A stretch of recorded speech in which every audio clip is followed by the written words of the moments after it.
Bismillahirrahmanirrahim. Assalamualaikum warahmatullahi wabarakatuh. Alhamdulillahi wa kafa. Wassalatu wassalamu ala rasulillahil mustafa wa ala alihi wa sahbihi wa man wafa wa ba'd. Faya ibadallah, usi nafsi wa iyyakum bitaqwallahi faqad fazal muttaqun fala tamutunna illa wa antum muslimun.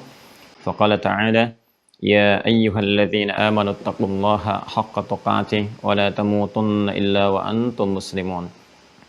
Saudara-saudariku, berjumpa kembali dalam kajian subuh kita di kesempatan kali ini pada sesi Mira Ma'had Islam Rafi'atu Akhir untuk mendalami tuntunan-tuntunan syariat dalam dinul Islam, dan semoga dengan itu semakin mendekatkan diri kita kepada Allah Subhanahu wa taala, meningkatkan kualitas kehidupan kita dan juga memberikan bekal terbaik untuk dibawa pulang menghadap kepada Allah Subhanahu wa taala.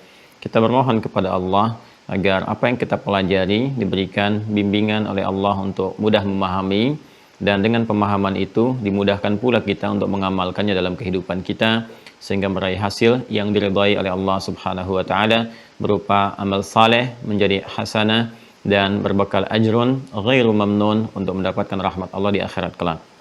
Kita bermohon pada Allah Subhanahu wa taala semoga orang-orang yang berkehidupan sampai detik ini dan belum beriman kepada Allah diberikan kekuatan hidayah dalam jiwanya, dimantapkan lisannya untuk bersyahadat sebelum wafat dan kembali kepada Allah. Semoga para pelaku maksiat dan dimungkinkan kita berada di dalamnya sejak mulai subuh ini mendapatkan sentuhan di dalam jiwanya untuk bertobat dan kembali meniti jalan yang benar untuk mendapatkan sisa kehidupan yang terbaik, hayatan thayyibah, dan akhir hidup yang menenangkan, husnul khatimah. Teman-teman sekalian, mari kita melanjutkan bahasan kita di pertemuan yang lalu, masih dalam bab pembahasan akidah, dan kita masih pada pokoknya, dasarnya untuk menguatkan keyakinan kita sehingga terikat di dalam jiwa, terbawa sampai akhir hayat. Terikat dengan kuat, terbawa sampai akhir hayat, mengikat tanpa sulit dilepaskan simpul-simpulnya, disebut dengan akidah. Membawa keyakinan tanpa ragu disebut dengan iman. Dan dengan iman, akidah ini kita coba tampilkan dan buktikan lewat komitmen perilaku kita berupa amal perbuatan sebagai jalan-jalan menuju Allah Subhanahu wa taala yang disebut dengan syariat. Maka iman, akidah, amal, syariat, dua hal yang kemudian menerbangkan kita untuk mendapatkan ridha Allah Subhanahu wa taala dan menyatukan keduanya pada risalah Islam yang sempurna. Karena itulah teman-teman sekalian, kita akan coba melanjutkan pokok-pokok bahasan dari pertalian simpul-simpul keislaman ini yang menjadikan rukun. Ada 5 yang telah kita bahas, dari mulai syahadatain, kemudian salat, zakat, puasa, haji, dan umrah. Dan kita berada di bagian pokok yang pertama dari rukun Islam, yaitu pendalaman dari makna syahadat, asyhadu an la ilaha illallah wa asyhadu anna muhammadar rasulullah, yang menjadi pokok iman. Dan pokok-pokok iman ini diturunkan kembali detailnya kepada 6 bagian utama yang telah kita uraikan di pertemuan yang kemarin, yaitu mengenal Allah Subhanahu wa taala, yang kedua mengenal malaikat dan segala yang terkait dengannya, yang ketiga kitab-kitab yang menjadi pedoman kehidupan, yang keempat para rasul yang diutus untuk menjelaskan pedoman kehidupan dimaksud, yang kelima adalah tentang hari akhirat di mana saat kita berpulang, dan keenam tentang qada dan qadar yang mengatur tentang tata kelola kehidupan kita. Nah, pendalaman kemarin telah sampai kita pada bagian yang pertama, yaitu mengenal Allah Subhanahu wa taala untuk memantapkan kebertuhanan kita kepada Allah Subhanahu wa taala, sekaligus memberikan dasar pengetahuan yang kuat untuk berargumentasi dan mempertahankan keyakinan kita untuk menuhankan Allah dan menyembahnya sampai akhir kehidupan kita. Nah, saya telah pindahkan catatan-catatan kepada bentuk digital. Di belakang saya adalah hasil dari pembahasan kita kemarin, yang bisa juga menjadi intisari pembahasan dari awal sampai akhir pertemuan kita yang lalu. Ini insya Allah akan ditampilkan nanti di web.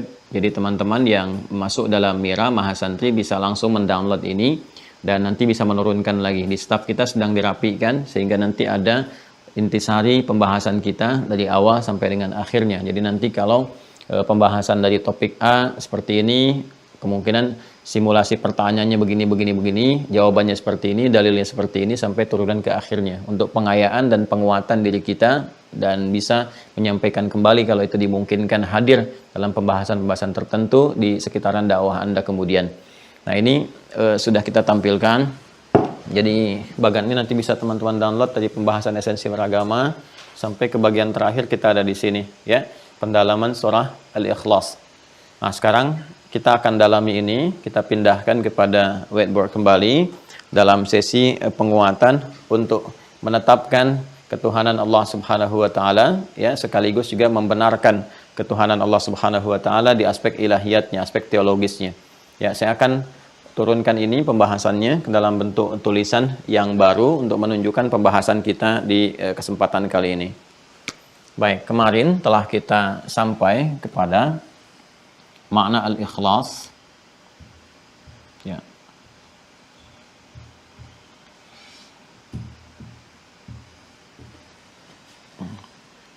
Dan dengan turunnya Quran surah ke-112 dengan namanya, kan? Al-Ikhlas. Sebagai respon terhadap orang-orang kafir yang pada saat itu menyoal Nabi Muhammad SAW untuk menunjukkan nama dari Tuhan yang hak yang disampaikan oleh Nabi Muhammad SAW, dan sebelumnya seringkali disebutkan dengan Rab untuk yang pertama menguji keberadaan sinyal fitrah dalam setiap diri manusia. Karena hal yang pertama disampaikan oleh Allah kepada manusia untuk berkomitmen mengambil perjanjian dalam rangka mengawali kehidupannya di alam rahim sampai ke dunia sampai kembali, yaitu nama Rabb, seperti di Quran surah ke-7 ayat 172 yang kemarin telah kita urai panjang dan lebar. Wa idz akhadha rabbuka min bani adama min zuhurihim dzurriyyatahum wa asyhadahum ala anfusihim alastu birabbikum, ya, wa asyhadahum ala anfusihim alastu birabbikum qalu bala syahidna. Kalimatnya menggunakan Rabb, dan dengan Rabb inilah kemudian kita memohon kepada Allah dengan sifat rububiyahnya, sekaligus mengecek juga apakah dalam diri kita masih ada sifat komitmen itu kepada Allah Subhanahu wa taala, ataukah melemah atau barangkali telah bergeser.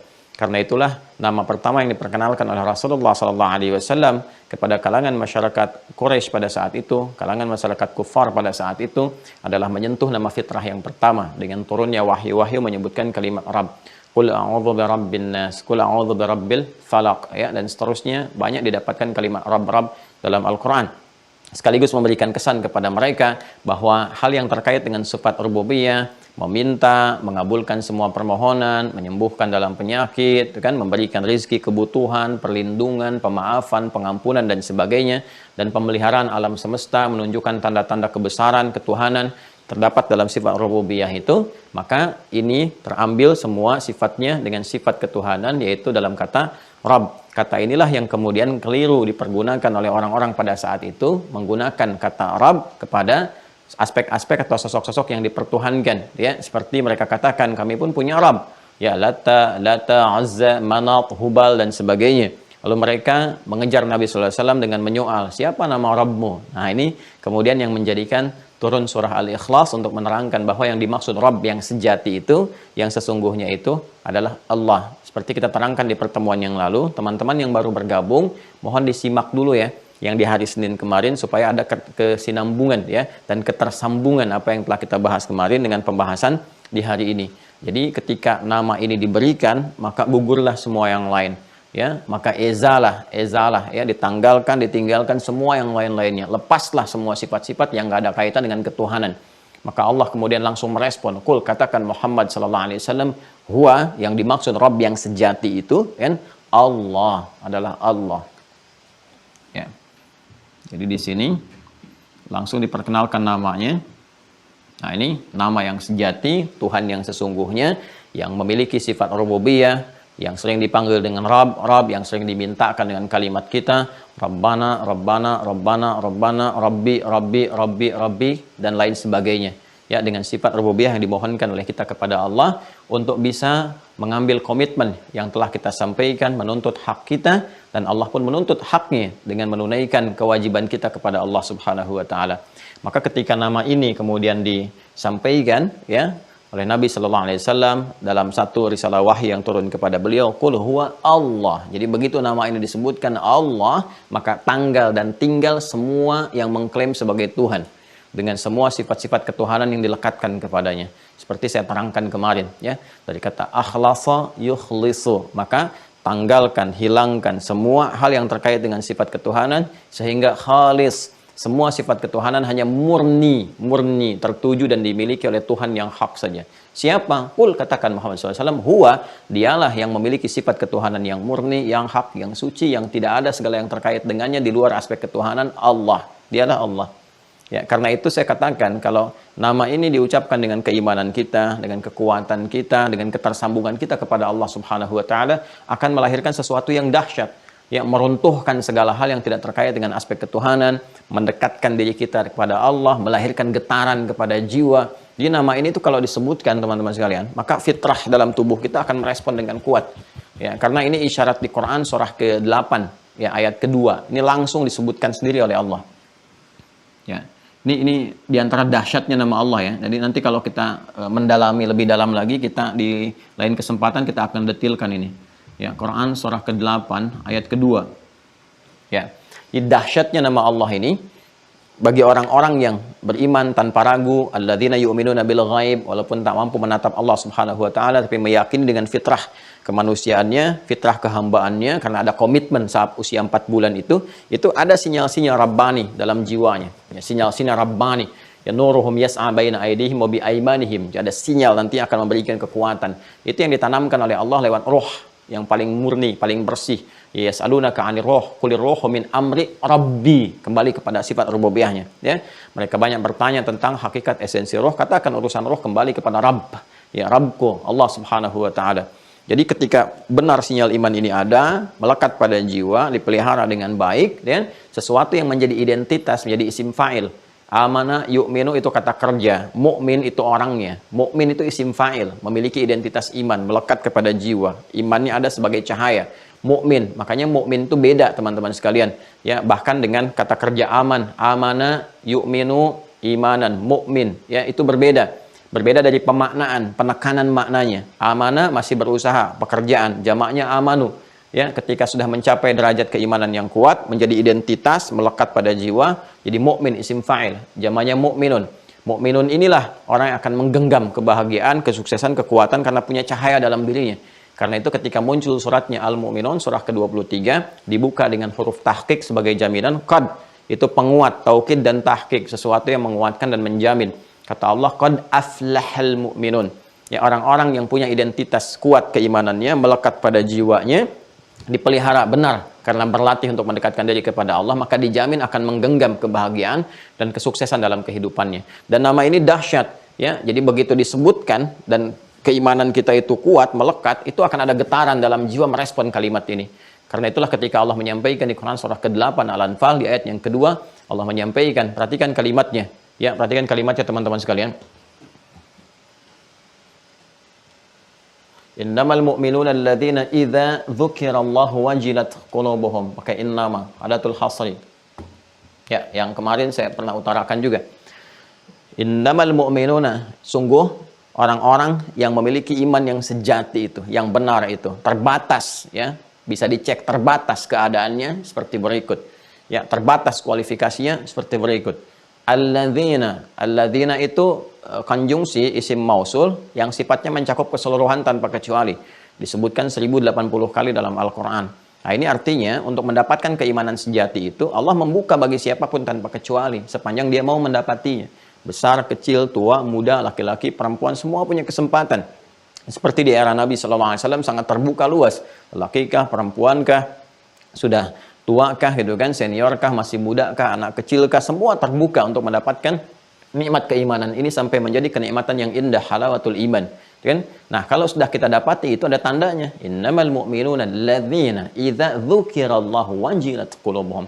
Jika disebutkan nama Allah tuh, Allah, ada getaran di jiwanya. Nah, coba tuh ya teman-teman, kalau disebutkan Allah gitu kan, itu sesuatu yang sangat luar biasa. Ya, kalau diperdengarkan tuh 5 kali dalam sehari, getarannya kuat nggak dalam jiwa itu? Kita bisa cek. Jadi ini bukan nama biasa teman-teman sekalian. Berbeda ketika disebutkan nama-nama lain atau yang dipertuhankan dan sebagainya. Makanya tingkat keimanan yang tinggi itu bisa meruntuhkan, menanggalkan segala hal yang tidak terkait dengan Allah. Makanya ketika ada seseorang yang pernah menodong Nabi dengan pedang itu kan, kisahnya kan sangat viral sekali kan. Siapa yang bisa menolongmu saat ini? Kan Nabi hanya mengatakan satu kalimat, tapi kalimat itu diisi dengan keimanan tingkat tinggi yang sangat dahsyat, yang mampu menggetarkan segala hal di sekitarnya. Begitu disebutkan Allah, jatuh itu pedang. Ya, makanya jangan main-main dengan kalimat Allah ini. Ya, nggak boleh main-main, gitu kan? Dipakai sembarangan terus-terusan misalnya untuk sumpah yang tidak benar, ya. Ini kan boleh untuk menguatkan, makanya dia diperkuat untuk menjadi sumpah wallahi, tallahi, billahi, wallahi, kan? Ini kalimat ini kalau nggak pernah dipermainkan oleh lisan kita, diucapkan dengan kalimat iman, ada getaran ini, nggak sembarangan ucapan kalimat ini, ya. Karena itulah namanya ketika diturunkan suratnya Ikhlas, Al-Ikhlas, pakai alif lam lagi, ya. Jadi kalau udah disebutkan tanggal semua yang lain, tertinggal satu Tuhan saja, ya. Kemudian setelah itu semua sifat mengumpul pada dirinya. Ini kedahsyatan kalimat ini.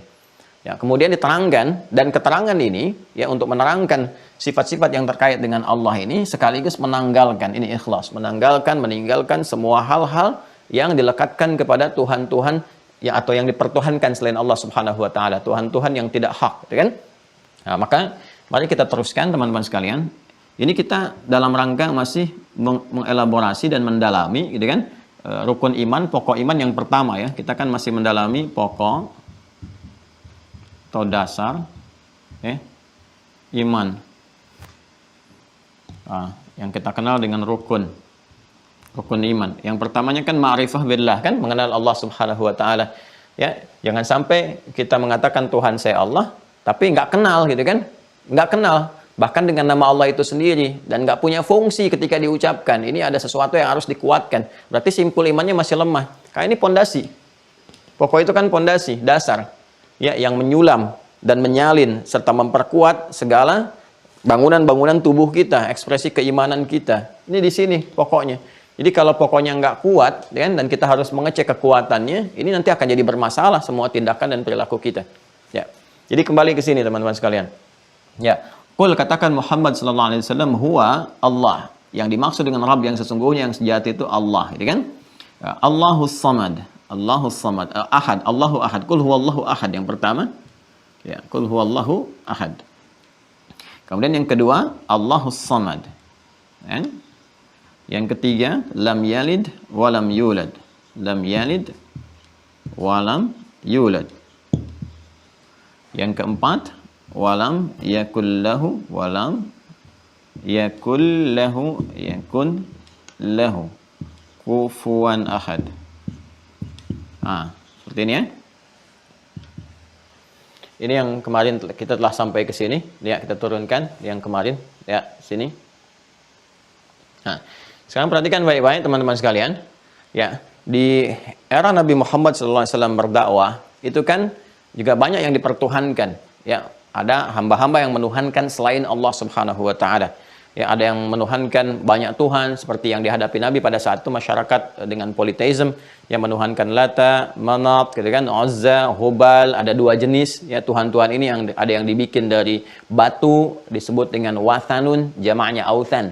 Jadi kalau ngaji Quran menemukan kata authan itu berhala-berhala, gitu kan, yang dari batu dibuatnya. Wathanun, waw tak kecil, nun, jamaknya authan. Ya, seperti ini. Ini yang dibuat dari batu. Ada lagi kemudian teman-teman sekalian yang dibuat dari kayu, sonamun, sonam. Ya, jamaknya itu asnam. Ini dari kayu.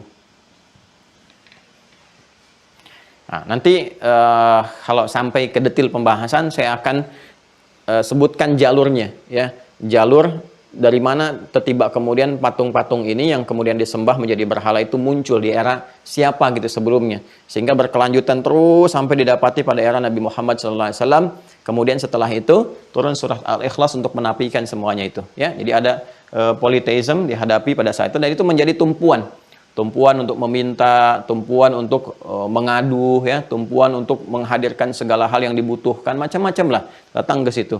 Ya, ada lagi yang dipertuhankan itu dari klaim bahwa ini hasil yang dilahirkan, ya, bahwa ini ada yang melahirkan, ada yang dilahirkan, Tuhannya dilahirkan oleh seorang ibu, gitu kan, dan sebagainya, dan seterusnya. Itu fenomena yang terjadi juga pada saat itu. Ya, kemudian ada yang bersyirikat, ya, turunan dari politeism juga, Tuhannya tidak hanya satu diklaim, ya, tempat-tempat yang lain. Ini menarik juga nih, Nabi SAW, ya, pertama kali diutus di wilayah sekitaran Mekah. Ya, tapi hal-hal yang terjadi di muka bumi pada umumnya adalah ya untuk menyembah yang dipertuhankan dengan sifat-sifat yang disebutkan di surah Al-Ikhlas ini. Ya, padahal Nabi SAW pertama diutus kan risalahnya di sekitaran Mekah kan. Tapi ketika turun surah Al-Ikhlas itu menanggalkan semua aspek-aspek yang dipertuhankan yang ada di bumi pada saat itu. Dan kemudian didialogkan, dijelaskan kepada kita ya secara rasional, bahkan dengan turunnya ayat-ayat yang menjelaskan. Ini loh problem ya yang terkait dengan hal-hal yang dipertuhankan selain Allah Subhanahu wa taala. Problemnya di sini sehingga kamu bisa menemukan Tuhan yang hak. Dan hebatnya di titik seperti itu pun sampai sudah menjelaskan sedetil-detilnya, sepaham-pahamnya, serasional-rasionalnya teman-teman sekalian, tetap mengatakan la ikraha fiddin. Ya, pada akhirnya nggak ada paksaan. Ya, tapi semua punya konsekuensi saat pulang. Ya, supaya nanti tidak mengatakan kami lupa. Antakulu yaumal qiyamati inna kunna an hadza ghafilin. Penutup Quran surah ke-7 ayat 172 itu. Ya, supaya kalian nggak berkata di akhirat kami lupa ya Allah. Itu kan masa dalam kandungan, kami nggak ingat lagi. Maka Allah terangkan, ya aku sudah terangkan, turun ayat, turun nabi, turun rasul, aku jelaskan, tanda di alam semesta dan sebagainya. Kamu belum yakin juga, kamu sekarang katakan kamu lupa. Nah itu 5 kali aku ingatkan bahkan dalam sehari, supaya engkau mencari petunjuk lewat telingamu. Yang kau melihat orang-orang menyembah Allah dengan matamu, engkau berpikir, aku berikan keterangan. Ayat-ayat aku jelaskan, secara rasional aku terangkan pada jiwamu. Sekarang aku tanya pendengaranmu, penglihatanmu, termasuk juga nalarmu. Inna sam'a wal basara wal fu'ada kullu ulaika kana anhu mas'ula. Quran surah ke-17 ayat 36. Jadi Allah itu menutup semua celah terkait dengan aspek ilahiyat supaya manusia nggak ngeles di kemudian hari. Ya, menutup semua celah-celah yang menjadikan kita masih menyoal apakah Allah benar Tuhan yang hak, dijelaskan semuanya. Sampai kita menemukan yang sesungguhnya dengan panduan keilmuan kita yang bening, ulul ilmi qa'iman bil qista. Sepanjang ilmu itu digunakan dengan benar. Ya, itu yang di Quran surah ke-3 Ali Imran ayat 18 itu. Syahidallahu annahu la ilaha illa huwa wal malaikatu wa ulul ilmi qa'iman bil qista. Ya, sepanjang ilmu itu digunakan dengan benar untuk mencari kebenaran, bukan membenarkan apa yang hawa nafsu inginkan, ya kan? Karena ada yang menetapkan panduan menuhankannya itu lewat hawa nafsunya. Di Quran surah Al-Jathiyah, surah ke-45, ayat 23 itu kan, afara'aita man ittakhadha ilahahu hawa, ya kan? Apa engkau tidak menyaksikan ada orang-orang yang, ya kan, menetapkan standar ketuhanannya itu melalui nafsunya.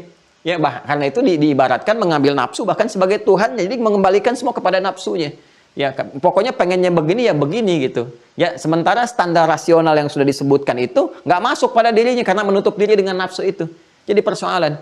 Tapi yang paling berbahaya itu yang kekinian, menyampaikan segala sesuatu seperti logis, tapi sebetulnya ada apa yang disebut self contradiction, kontradiksi dalam dirinya sendiri. Ya, mengatakan seakan-akan ini seperti logis, padahal nggak logis gitu. Ya, padahal tidak logis. Ya, ini yang paling berbahaya teman-teman sekalian. Nanti kita belajar nih satu-satu begini. Nanti saya turunkan beberapa insya Allah ya, beberapa kaidah premis-premis di ilmu mantik. Sekarang ini kan banyak kayak nampilkan logika seakan-akan benar, kalimatnya ditata bagus, padahal itu bermasalah. Ya, dari epistemologi ilmunya bermasalah, dari premis yang dibangun juga lemah gitu. Tapi masyarakat awam kurang memahami ini sehingga seakan-akan kalimatnya benar, gitu kan. Ya, nanti kita bahas satu-satu. Gampang, sekarang tanda-tandanya udah banyak, casingnya juga banyak, gitu kan. Seperti apa ya contohnya? Ya yang ngetren-ngetren lah ya gitu kan.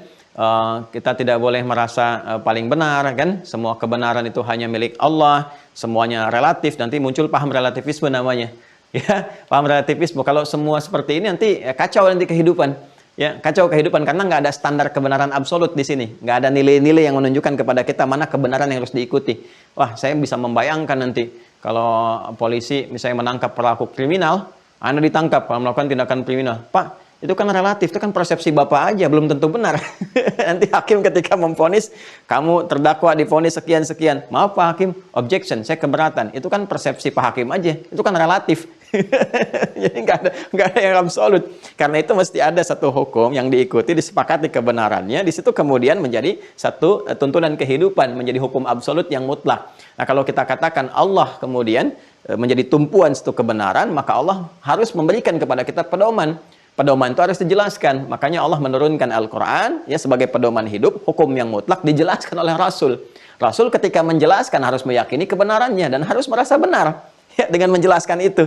Ya kalau Rasulnya nggak merasa benar, bagaimana bisa menyampaikan? Karena yang disampaikan itu hukum yang paling benar. Karena itulah karena merasa benar, Nabi mendakwahi kepada orang-orang Quraisy pada saat itu, menyurati Heraklius. Kalau nggak merasa benar, ngapain kirim surat untuk masuk Islam? Aslim taslam. Kan? Jadi nggak mungkin sifat Rasul itu ya tidak merasa benar dengan risalahnya, harus merasa benar dengan itu semua karena beliau membawa hukum mutlak, hukum absolut yang harus disampaikan. Jadi kalau kita mengatakan misalnya dengan kalimat ini bahkan Nabi pun tidak merasa benar, ada persoalan di situ. Ya, kalimatnya seakan-akan seperti benar logikanya, padahal lemah di situ. Jelas ya? Nah, ini contoh-contoh praktek yang kita bisa ambil. Nanti kita bisa turunkan pembahasan-pembahasannya. Kita menyoalnya adalah cara berpikir ya. Jadi jangan terbiasa kita menyoal orang per orang atau bahkan mencela. Saya tidak pernah mengajarkan seseorang untuk mencela orang lain. Yang kita soal adalah cara berpikir untuk mendapatkan tuntunan ilmu yang benar. Terlepas dari kemudian orang-orang bisa memahami atau mau mengikuti atau mempertahankan hawa nafsunya, itu kembali kepada masing-masingnya. Dan kita berdoa semoga Allah memberikan hidayah. Itu cara yang paling elegan dan mulia kita bersikap. Jelas ya? Ya di Mira pun Mahasantri saya tidak mengajarkan ya untuk saling mencela, untuk saling menghina dan sebagainya. Tidak, kita menjauhi itu semua. Kalaupun ada perkataan-perkataan, kalimat-kalimat atau konstruksi berpikir yang tidak tepat, kita kemudian berikan solusi dengan menjawab dan menjelaskan ini loh, kerangka berpikirnya ini yang tidak tepat. Ini yang rapuh bangunan epistemologinya. Harusnya seperti ini. Nah, jelas ya? Nah, kembali ke sini ya. Nah, Allah Subhanahu wa taala kemudian menyoal segala hal yang dipertuhankan itu dengan menjelaskan sifat-sifatnya, kemudian menerangkan secara rasional. Baik, yang pertama kita agak cepat ya. Jadi kita bahas aspek teologisnya. Qul, katakan Muhammad SAW, huwa Allah. Yang disebut Rabb dengan sifat rububiyah itu Allah. Nah, untuk menetapkan dan meyakini kebenaran Allah itu sebagai Tuhan yang hak dengan sifat rububiyahnya, yang merawat alam semesta, menunjukkan tanda kebesarannya, mengampuni, memaafkan, memberikan kebutuhan, menyehatkan, menyembuhkan, dan sebagainya, maka kita harus punya standar untuk menetapkan sifat ketuhanan, kata Allah. Allah sendiri yang menjelaskan. Yang benar-benar Tuhan itu, dan harus dipertuhankan, gak ada Tuhan selainnya, pertama, mesti punya sifat ahad. Ya. Ahad. Baik, jelas ya?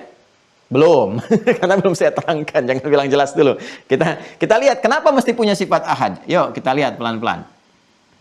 Nah, sebelum kita sampai ke sifat ahad ini, teman-teman sekalian, kita akan rangkum dulu semuanya ini. Qul huwallahu ahad, Allahus samad, lam yalid walam yulad walam yakul lahu kufuwan ahad. Keempatnya ini kita rangkum dulu dalam penegasan Allah di Quran surah ke-42. Quran surah ke-42. Nanti kalau Anda bertanya kenapa mesti punya sifat ahad, nanti terjawab dari sini. Ayat ke-11. Ya. Fokus. Masih ingat tadi kata Rabb tadi maknanya apa? Kan? Kata Rabb yang menjadi kalimat fitrah kita untuk memohon kepada Allah.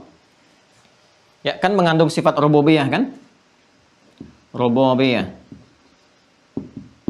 Makanya nanti dalam konsepsi ilmu tauhid ada di antara ulama yang merumuskan nanti tauhid rububiyah di antaranya ya. Nanti kita akan masuk ke sana setelah membahas fase di akhir abad kedua awal abad ketiga ya. Terus ke atasnya nanti kita akan temukan. Yang terkait dengan perawatan alam semesta, langit dan bumi, yang memberikan kemudian tata kelola kehidupan kepada kita, membimbing kita bagaimana mengatasi kehidupan, menghadirkan pasangan kepada kita, untuk mendekatkan diri kepada Allah, kemudian menyembuhkan, menyehatkan dan sebagainya. Maka di Quran surah ke-42 Asy-Syura ayat 11 disebutkan dulu nih pengantarnya. Fatirus samawati wal ard. Dialah Allah pencipta, perawat ya segala di semesta ini, di langit dan di bumi. Ya kan? Ja'ala lakum min anfusikum azwaja wa minal an'ami azwaja. Dialah yang menjadikan engkau mendapati pasangan dari kalangan manusia, kemudian juga di hewan-hewan diberikan pasangannya untuk melayani kebutuhan engkau. Yadhra'ukum fi, seperti itulah kalian berketurunan, hewan kemudian berternak juga, tumbuhan dan sebagainya, ya. Nah, itu sifat rububiyah. Siapa yang merawat semua itu, ya kan? Siapa yang memberikan penjagaan semua itu, pemenuhan kebutuhan dan sebagainya? Allah yang punya sifat, sifatnya disebutkan laisa kamitslihi syai' wa huwas samiul basir. Laisa kamitslihi syai'. Laisa kamitslihi syai'un. Ini dia. Sifatnya kata Allah yang punya sifat rububiyah itu laisa kamitslihi syai', enggak boleh ada yang serupa dengannya. Ya, mukhalafatul lil hawadits, mesti berbeda. Ini kesimpulannya. Mesti berbeda mutlak 100%, 100% different. Mesti 100% berbeda dengan selain Tuhan. Jadi yang punya sifat rububiyah, Tuhan yang hak, Allah ini yang disebutkan di Al-Ikhlas, maka yang pertama itu, dasar yang paling pertama, yang paling rasional, sifat Tuhan itu mesti berbeda sama sekali dengan yang bukan Tuhan. Laisa kamitslihi syai'. Syai' di sini nggak pakai alif lam, syai'un sama sekali, mutlak, general, nakirah. Jadi semua hal yang terkait dengan sifat ketuhanan nggak boleh dimiliki oleh selain Tuhan, harus beda. Ya. Jadi kalau kita sebut Allah itu Khaliq, Quran surah ke-15 ayat ke-28, wa idz qala rabbuka lil malaikati inni khaliq. Ya, satu-satunya ya yang kita temukan Allah yang hak itu yang di dalam firman-Nya di Al-Qur'an langsung menyebut saya Khaliq. Maka itu turun fitrah di kalimat kita menyebut sang Khaliq, sang pencipta. Itu satu-satunya dalam kitab suci, kan, yang menyebutkan sayalah sang pencipta, langsung mengatakan sayalah. Ya, sayalah, dan mengatakan saya Tuhan. Innani anallahu la ilaha illa ana. Hanya saya yang Tuhan. Pede sekali dengan fitrah ketuhanan. Memang harus pede. Ya, kalau benar-benar keyakinannya sempurna. Kemudian saya Khaliq, saya sang pencipta. Maka kita katakan sang pencipta Khaliq. Khaliq, dengan sang pencipta itu harus beda sama sekali. 100% berbeda, nggak boleh sama. Dengan siapa? Dengan yang dicipta, makhluk. Ya. Maka laisa kamitslihi syai', enggak boleh serupa dengannya apapun itu, dari manapun segalanya. Baik. Nah, sekarang kita masuk dulu kepada detailnya. Seperti apa detailnya dari sifat-sifat ketuhanan yang enggak boleh sama dengan makhluk itu? Contoh, ya kan? Allah menciptakan makhluk semua dengan sifat tadi. Masih ingat di surat Asy-Syura tadi? Kembali, Fatirus samawati wal ard, ja'ala lakum min anfusikum azwaja. Ya, Allah yang merawat semesta, langit dan bumi dan semua yang terkait dengannya dalam berkehidupan, dan Dia menjadikan bagimu berpasangan. Semua makhluk berpasangan. Wa minal an'ami azwaja. Quran surah 51 penegasannya, ayat ke-49, paling kiri agak ke bawah sedikit, ya. Wa min kulli syai'in khalaqna zawjaini la'allakum tadhakkarun. Contoh yang pertama, Quran surah 51 Adz-Dzariyat ayat 49. Ya, penjelasan detail dari Quran surah ke-42 ayat 11 pembukanya.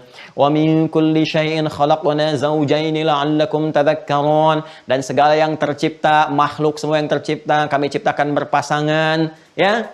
Langit, bumi, bahkan di sifat warna hitam, putih, gitu kan? Sifat keadaan kita, bahkan esensi kita, laki-laki ada perempuan, ya, binatang yang jantan ada betina, tumbuhan ada putik, ada benang sari, kan?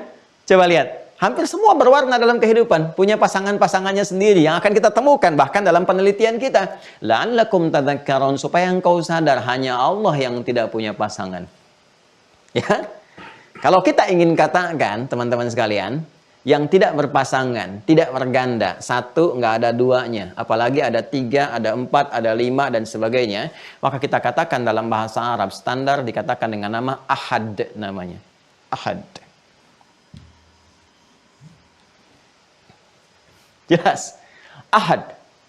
Yang tidak ada duanya, ya, baik berpasangan ataupun turunannya. 3, 4, 5. Jadi 2 aja nggak ada, pasangan aja nggak ada, apalagi melahirkan 3, 4, 5 dan seterusnya. Ya, kenapa? Karena berpasangan, keberpasangan 2 dan berketurunan 3, 4, 5 dan seterusnya itu sifat yang melekat kepada makhluk. Ya, kan kita sepakati di awal. Khalik itu, Tuhan itu mesti beda dengan makhluk, 100% beda. Kalau ada satu aja kesamaan, berarti berpotensi makhluk menjadi khalik. Itu bermasalah dalam cara berpikir, ya kan? Nah, sekarang saya tanya, rasional nggak kalau kita katakan sifat Tuhan itu, ya, sifat Tuhan itu dari sini dulu nih, sang pencipta, sifat Tuhan itu mesti berbeda persis dengan makhluk, nggak boleh sama, ya, baik dengan manusia misalnya, apalagi di bawah manusia, hewan, tumbuhan, apalagi benda mati, bukan hewan, bukan tumbuhan, benda mati. Nah, jadi nggak masuk akal lagi, ya.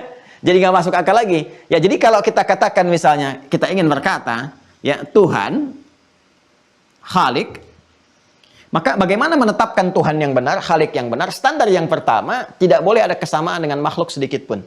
Sebab kalau ada yang sama, sedikit saja, maka berpotensi dari makhluk ini bisa dipertuhankan. Jelas ya? Ini standar yang pertama. Nanti kita turunkan ke bawahnya. Ya, jadi kalau kita katakan makhluk berpasangan, Tuhan nggak boleh berpasangan, kan nggak boleh sama. Ya kan? Kalau ada makhluk yang kuat, kita lihat kuat, Tuhan harus lebih kuat. Ya kan? Nggak boleh sama. Jadi selalu harus ada di atasnya.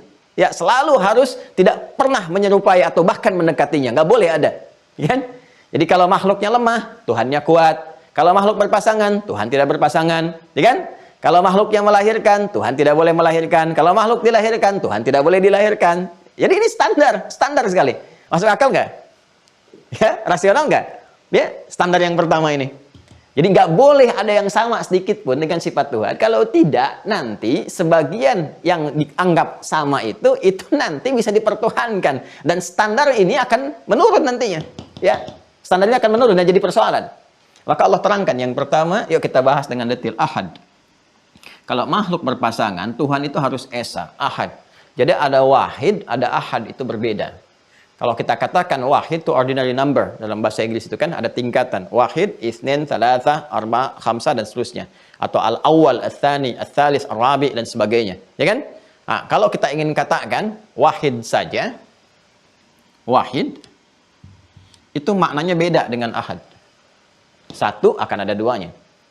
Karena itu kalau kita ingin merubah wahid jadi ahad, ya maknanya sama dengan ahad, tambahkan kemudian ya sifat yang mengiringinya atau yang melekat dengannya. Ya, jadikan dia mausuf yang disifati, kemudian wahidnya jadi sifat. Contoh misalnya Tuhan yang satu, ya katakan Tuhan itu satu misalnya kan, nah, kita bisa katakan kul huwallahu ahad atau kita katakan ilahun wahid. Ilahun wahid. Kalau kita tambahkan wahid ini dengan yang disifati sebelumnya kata ilahun wahid, maka berubah ini maknanya menjadi ahad. Ya.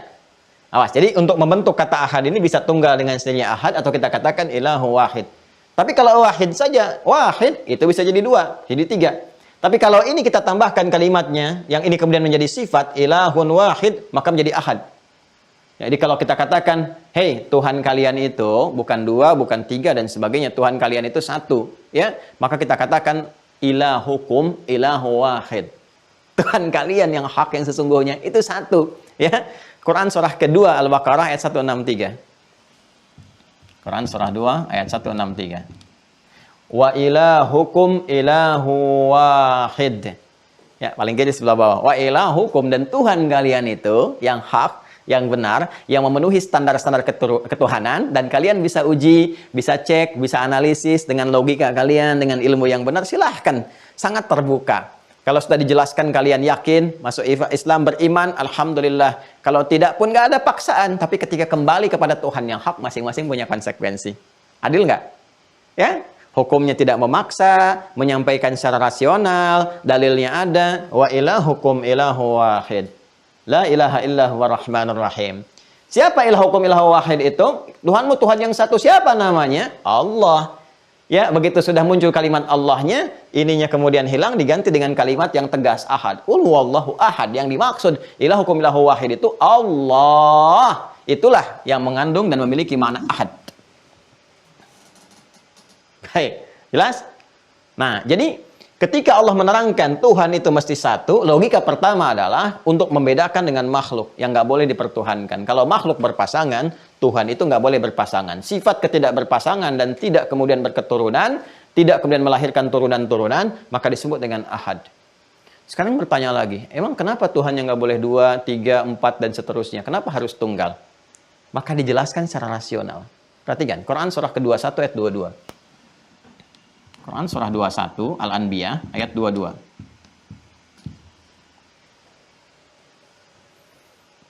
Yuk kita menggunakan pendekatan rasional dulu ya, yang nanti sumbernya referensinya dari Quran langsung. Jadi kalau nanti berdiskusi dengan yang sudah beriman cukup pakai dalil. Kalau nggak yakin dengan dalil yang dipertanyakan keimanannya. Kalau bagi yang belum beriman, gunakan logika ini. Kalau nanti bertanya di mana referensinya, Allah sendiri yang menjelaskan Tuhan saya yang hak ditemukan di Al-Quran. Jelas ya? Nah, sekarang kenapa Tuhan tidak boleh 2, 3, 4, 5, dan seterusnya? Kenapa harus satu? Ya? Perhatikan baik-baik. Laukana fihima, laukana fihima alihatun illallahu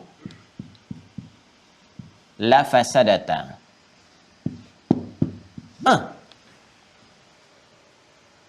Ya, perhatikan kalimatnya. Kita lihat dulu di Asy-Syura tadi, Quran surah 42 ayat 11. Fatirus samawati wal ardh Dialah Allah yang merawat alam semesta ini, langit, bumi, dan sebagainya. Kita sepakat kan bahwa yang mengatur, menciptakan semua langit, bumi ini Allah Subhanahu wa Ta'ala. Ya, jangan katakan ketentuan alam semesta. Siapa yang bikin alam semesta ini? Ya, kalau orang-orang yang merasa tidak bertuhan menjadikan ukuran Tuhan dari nafsunya itu kan selalu mengatakan ini alam semesta, menghadirkan ini. Pertanyaannya, yang mencipta alam semesta itu siapa? Ya. Kadang-kadang kalau dalam skema yang lain urusan keduniaan mau dibawa ke politik, ke ekonomi, ke macam-macam, nalar logikanya kuat gitu. Ya, akalnya sehat, berpikirnya bagus dan sebagainya. Tapi ketika dibawa kepada keimanan, logika itu nggak bisa dipakai. Ya, jangan dikatakan ini alam semesta yang menghadirkan ini, ketentuan ini. Sekarang pertanyaannya, siapa yang menciptakan alam semesta itu? Siapa yang mengaturnya? Itu sebelum kita bertanya, Tuhan yang hak itu sudah menjawab, Fatirus samawati wal ardh. Aku bukan sekedar menjaga, aku yang mencipta. Fatir itu yang mencipta sekaligus merawat. Ya, yang merawat alam semesta. Yang terkait dengan kehidupan kita, langit dan bumi, samawati wal ardh. Yang kita pijak nih bumi, keterkaitan kita kan kalau nggak ke langit, ke atas, yang ada di bumi, daratan dengan lautan. Kan darat, laut, udara gitu kan. Itu kan yang terkaitan dengan kita, kehidupan kita itu. Ya, maka itu yang dirawat, dicipta. Siapa? Allah Subhanahu wa Ta'ala. Ya, langit dan bumi kalau kita gabungkan ada dua kan, di langit dan di bumi, semua aspek yang terkait dengan kehidupan kita. Ya, kalau kita ambil dengan kata ganti huma namanya, huma. Ya, kalau kita ingin tetapkan di kedua langit dan bumi itu kita katakan fihima. Ya, fihima, pada keduanya. Jelas ya, fihima ainani tajriyan fa bi ayyi ala'i rabbikuma tukadziban. Fihima itu pada keduanya. Ya, ada indi waladan. Saya memiliki dua orang anak. Ya. Ya, saya memiliki dua orang anak. Misalnya Ahmad wa Fatimah. Ahmad dan Fatimah. Fihima alamatul khair insyaallah. Pada keduanya ada tanda-tanda kebaikan insyaallah. Ya, anaknya baik, anaknya senang, taat pada orang tua dan sebagainya. Kita katakan fihima. Jadi, Allah yang merawat langit, mencipta bumi, merawat keduanya. Fihima kita katakan, ya, pada langit dan bumi itu. Di sini fatirus samawati wal ardh. Perhatikan, ada langit, ada bumi yang dicipta, dirawat dan sebagainya. Sekarang, kalau Anda katakan Tuhannya lebih daripada 1, 2, 3, 4 dan sebagainya, maka konsekuensi logisnya secara rasional, laukana fihima. Kalaulah di langit dan di bumi itu yang menciptakan, mengatur dan sebagainya, alihatun, ada banyak Tuhan. Illallahi, selain Allah. Ya, kalau Allah kan jelas satu nih, ahad. Katakan Allah itu satu, kan? Allah itu esa, kan? Ya, kalau Allah jelas kan menunjuk pada yang satu. Allah itu nggak mungkin lafaz menunjuk pada yang banyak, itu nggak mungkin. Ya, karena itu kata Allah itu nggak akan ditemukan kecuali menunjuk pada syariat Islam. Cuma di Islam. Makanya nggak bisa dimodifikasi pada nama-nama Tuhan yang lain, nggak bisa. Karena memang itu memang khusus ditujukan kepada Tuhan ya bagi orang yang beriman dalam Islam. Tuhannya orang Islam, Allah jelas. Ya, ketika turun ayat yang mengatakan kul huwa Allah. Jelas ya? Nah, ini memang identitas. Jadi kalau ada di keyakinan lain menyebut Tuhannya dengan Allah misalnya, ini tanda-tanda kebaikan. Artinya secara fitrah menyadari Allah itu Tuhan, ya kan? Tinggal mencari jalan untuk kembali kepada Allah Subhanahu wa Ta'ala, ya. Nah, ini kalaulah pada pemeliharaan pencipta langit dan bumi itu ada banyak Tuhan selain Allah, ya, yang dipertuhankan, Tuhannya 2, 3, 4 dan sebagainya, maka secara logika, ya, secara logika, la fasadata, akan rusak nanti. Nggak akan stabil pemeliharaan langit dan bumi itu. Kenapa? Ya, karena pada dasarnya lebih daripada satu itu akan melahirkan juga pemikiran-pemikiran yang beragam. Ide-ide yang beragam, keinginan-keinginan yang tidak sama. Nah, ini bagian dari sifat makhluk. Ya. Sesuatu yang banyak, yang beragam, yang keberpasangan lebih dari satu, sifat makhluk. Karena itu kalau Anda ambil sifat makhluk yang berpasangan, yang banyak dan sebagainya, yuk kita sebutkan. A, B, C. A, Adi, Budi, Chandra. Ada 3 orang. Ya kan? Kemudian 3 orang ini apakah memiliki pikiran yang sama? Tidak. Ya. Sekarang aja di Zoom seperti ini, Anda punya di keluarga 3 orang. Yang satu mengatakan, nah nanti aja ikutnya di pertengahan. Yang satu mengatakan ikut dari awal. Yang satu mengatakan, ayo udah kita kompak aja dari awal ikut. Cuman di tengah-tengah nanti saya akan pergi. Yang ini mengatakan, enggak, saya akan siap-siap pekerjaan. Nanti saya pindah dari Zoom ke YouTube. Semua itu bisa berbeda. Oh, saya mau pakai yang ini, tidak, saya mau pakai yang ini. Anda bisa bayangkan nggak kalau itu dibawa, ya refleksinya, dalam suasana, dalam tanda petik ketuhanan untuk mengatur alam, maka dibayangkan bagaimana hal yang terjadi kepada alam itu. Tuhan yang satu mengatakan, ini penduduk Bekasi ini memang kurang bersyukur, kirimkan aja hujan yang menjadikan banjir. Kata Tuhan yang satu, jangan dulu pakai banjir, uji dulu, barangkali di antara mereka ada yang mau tobat. Yang satu lagi mengatakan, jangan asal kirim aja, jangan asal bilang tobat aja. Tuh, di antara mereka juga ada hamba-hamba yang sedang beristighfar. Anda bisa bayangkan kalau Tuhannya berselisih, bagaimana dengan ciptaannya? Bisa kebayang nggak? Kalau sesama Tuhan ribut, alamnya rusak, hancur alam. Ya, manusia berperang aja pertumpahan darah terjadi, ada kerusakan. Dhaharal fasadu fil barri wal bahri bima kasabat aydin nas. Sekarang Tuhannya berkelahi, maka apa yang terbayang dengan alam? La fasadata, hancurlah nanti apa yang dicipta itu. Ya, maka secara logika, secara rasional, nggak mungkin Tuhan itu lebih daripada satu. Ya, kalau Anda mau katakan lagi, wah, itu mungkin saja Tuhannya kompak. Kan di antara sifat ketuhanan bisa aja kompak misalnya kan. Ya, tapi ini menunjukkan kelemahan Tuhan. Yang Tuhan tuh nggak boleh sama. Maka dia punya sifat kufu namanya. Walam yakul lahu kufuwan ahad. Sifat Tuhan tuh nggak boleh berserikat. Karena kalau berserikat menunjukkan Tuhan lemah. Nggak bisa mengerjakan satu tugas dengan sendirinya. Dia butuh partner. Yang namanya Tuhan tuh nggak perlu partner. Yang butuh partner itu makhluk. Ya, yang butuh partner itu makhluk. Partner itu menunjukkan kelemahan, nggak bisa kerja sendiri. Ya, nggak bisa menguasai. Lalu untuk apa Allah menciptakan malaikat? Untuk apa menciptakan? Kalau Allah bisa sendiri. Untuk kemaslahatan makhluk, Joni. Dan untuk pembuktian kepada Anda. Supaya saat Anda menuntut, ada pembuktian kepada Anda. Karena itu Allah Maha tahu dengan segalanya. Ya. Nah, ayo balik ke sini. Balik ke sini, ya. Ah, jadi ini logika yang pertama yang Allah sampaikan kepada kita. Kalaulah kemudian tidak punya sifat ahad ini, maka jadi persoalan. Yang pertama akan ada potensial di makhluk yang dipertuhankan, karena ada sifat-sifat yang dimiripkan di dalamnya, dan potensial makhluk bisa diangkat menjadi Tuhan. Ini berbahaya. Ya kan? Baik, maka mesti beda secara entitas, ya, zatnya harus beda. Jadi nggak boleh kemudian memiliki sifat-sifat makhluk, diantaranya adalah sifat ahadnya. Kemudian kalaupun Tuhan dianggap lebih daripada satu, ini akan ada persoalan dalam pengelolaan alam semestanya. Ya. Jadi kalau nanti ada yang mengklaim misalnya Tuhannya 2, 3, 4, 5 dan sebagainya, tinggal dipertanyakan bagaimana pengelolaan alam semesta itu. Oh, ada pembagian tugas gimana pembagian tugas gitu? Siapa komandannya? Kan? Apakah ada hierarki dalam ketuhanan dan sebagainya? Seperti apa birokrasinya? Itu nanti ini jadi makin rumit memahaminya gitu. Ya, ini kan jelas. Qul huwallahu ahad, jelas kan? Nggak ada pertanyaan susulan? Apa yang mau ditanyakan pertanyaan susulannya? Kalau ini banyak pertanyaan nanti. Ya, dari 3 Tuhan, 4 Tuhan, 5 Tuhan, 6 Tuhan, pimpinannya siapa? Siapa yang paling berkuasa? Siapa yang muncul duluan? Ya kan?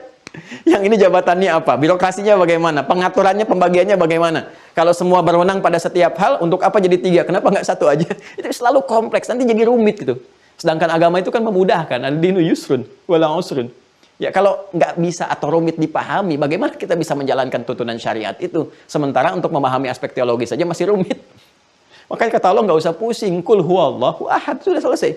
Innani anallahu la ilaha illa ana. Jadi kita nggak mikirkan yang lain lagi, sudah. Oh iya, sudah jelas. Paham ya? Nah, jadi ini nggak ada problem di sini, satu. Makanya namanya pun ini unik, teman-teman sekalian. Ini nggak bisa ditiru. Ya, nggak bisa ditiru dengan apapun karena Allah sendiri yang menyampaikan dan memilih namanya dengan sempurna. Allah sendiri. Jadi kita nggak bisa mendekat-dekati atau mencoba meniru dan sebagainya.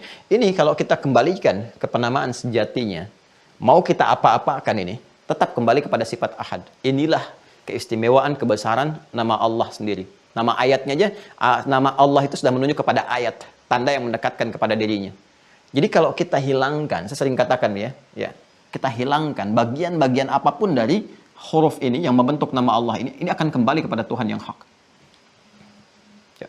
Yuk, misal, kita ingin uji ya.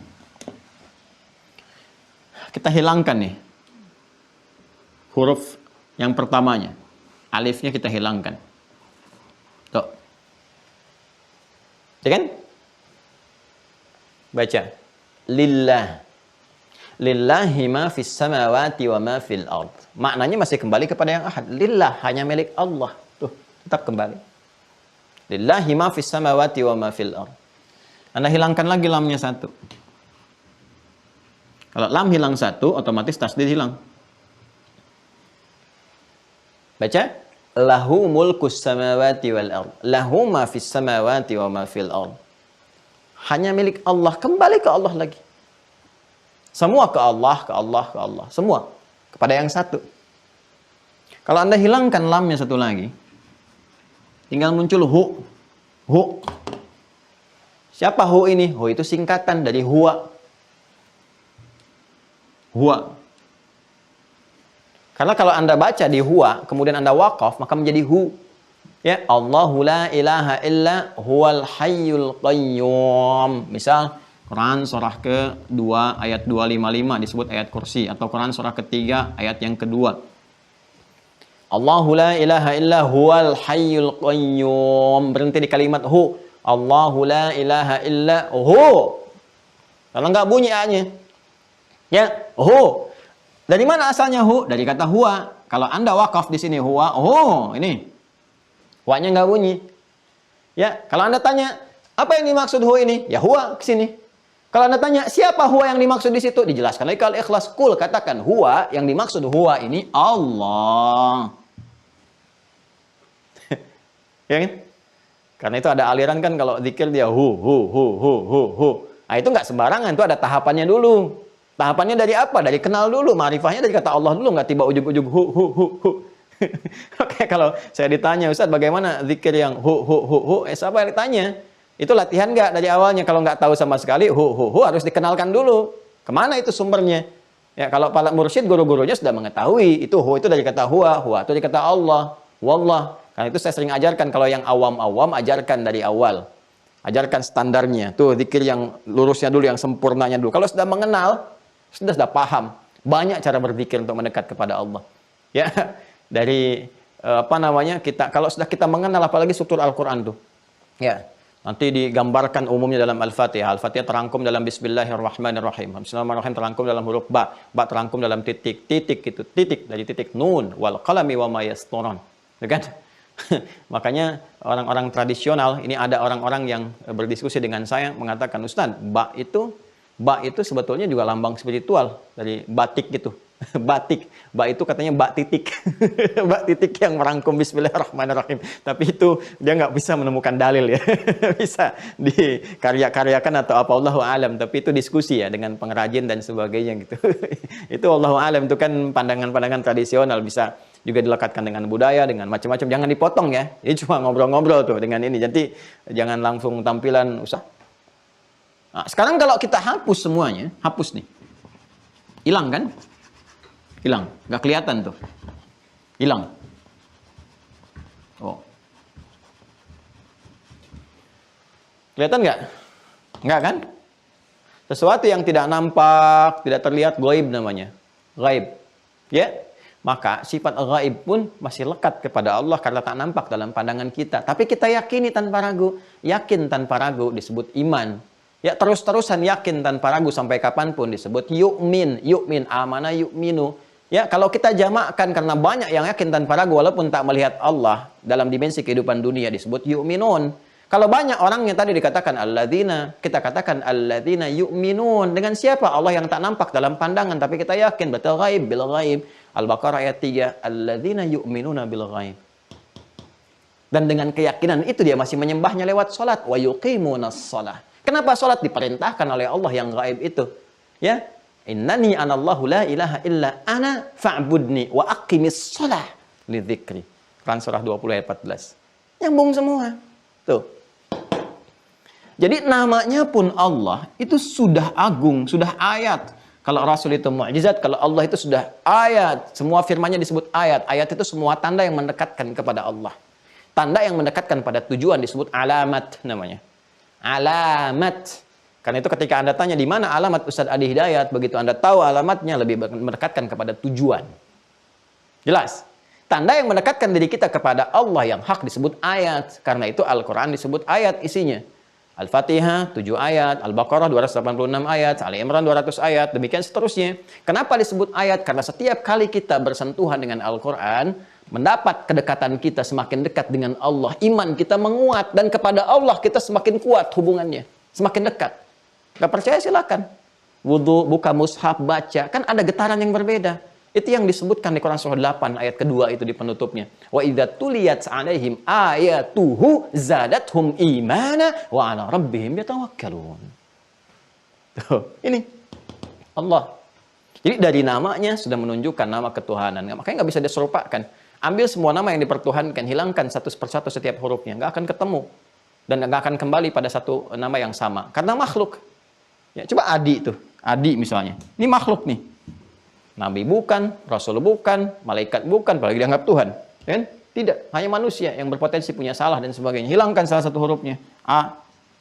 Apa kembali kepada entitas yang sama? Tidak. Di. Kan? D-nya dihilangkan. Y. Ya, sudah nggak sama, dihilangkan ya sama sekali hilang, meninggal.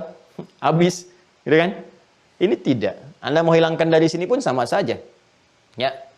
Anda hilangkan dari sini alla ilaha illa anta. Ya. Alla ilaha illa anta subhanaka inni kuntu minadh dhalimin. Ini alladzi lahu mulku samawati wal ard. Lamnya hilang li a, Allahu la ilaha illa wal hayyul qayyum. Tutup lagi ya. Alladzina yu'minuna bil ghaib. Sama aja, mau dari depan dari belakang sama, kembali kepada zat yang sama. Ini namanya udah nggak bisa sama. Ya. Makanya di Malaysia itu saudara-saudari kita ingin menyampaikan kan dalam satu mengajukan kepada undang-undang pemerintahannya untuk menetapkan nama Allah ini bagi umat Islam karena memang ini nama nggak ada yang lain. Tapi dipahami dari sisi lain kalau ada ingin yang mengambil nama ini ya dari keyakinan-keyakinan tertentu ingin memiripkan dan sebagainya itu menandakan itu fitrahnya sedang bicara ingin kembali pada Tuhan yang hak. Ya, ini alhamdulillah. Jelas ya? Nah, ini problemnya. Nah, karena itu Tuhan yang tunggal ini pun, yang satu ini pun, itu yang paling memungkinkan menjadikan kita tempat bersimpuh.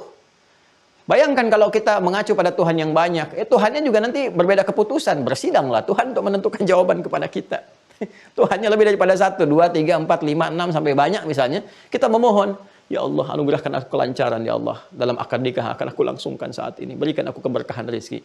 Kata Tuhan yang satu, baik aku kabulkan. Yang satu mengatakan, jangan dulu, uji dulu. Yang satu mengatakan, jodohnya nggak cocok buat dia. Tuhannya berselisih. Jadi dia kapan nikahnya? Jadi masalah kan? Jadi persoalan tuh Anda bayangkan. Karena itu, yang penting jadi tumpuan itu ya cuma satu.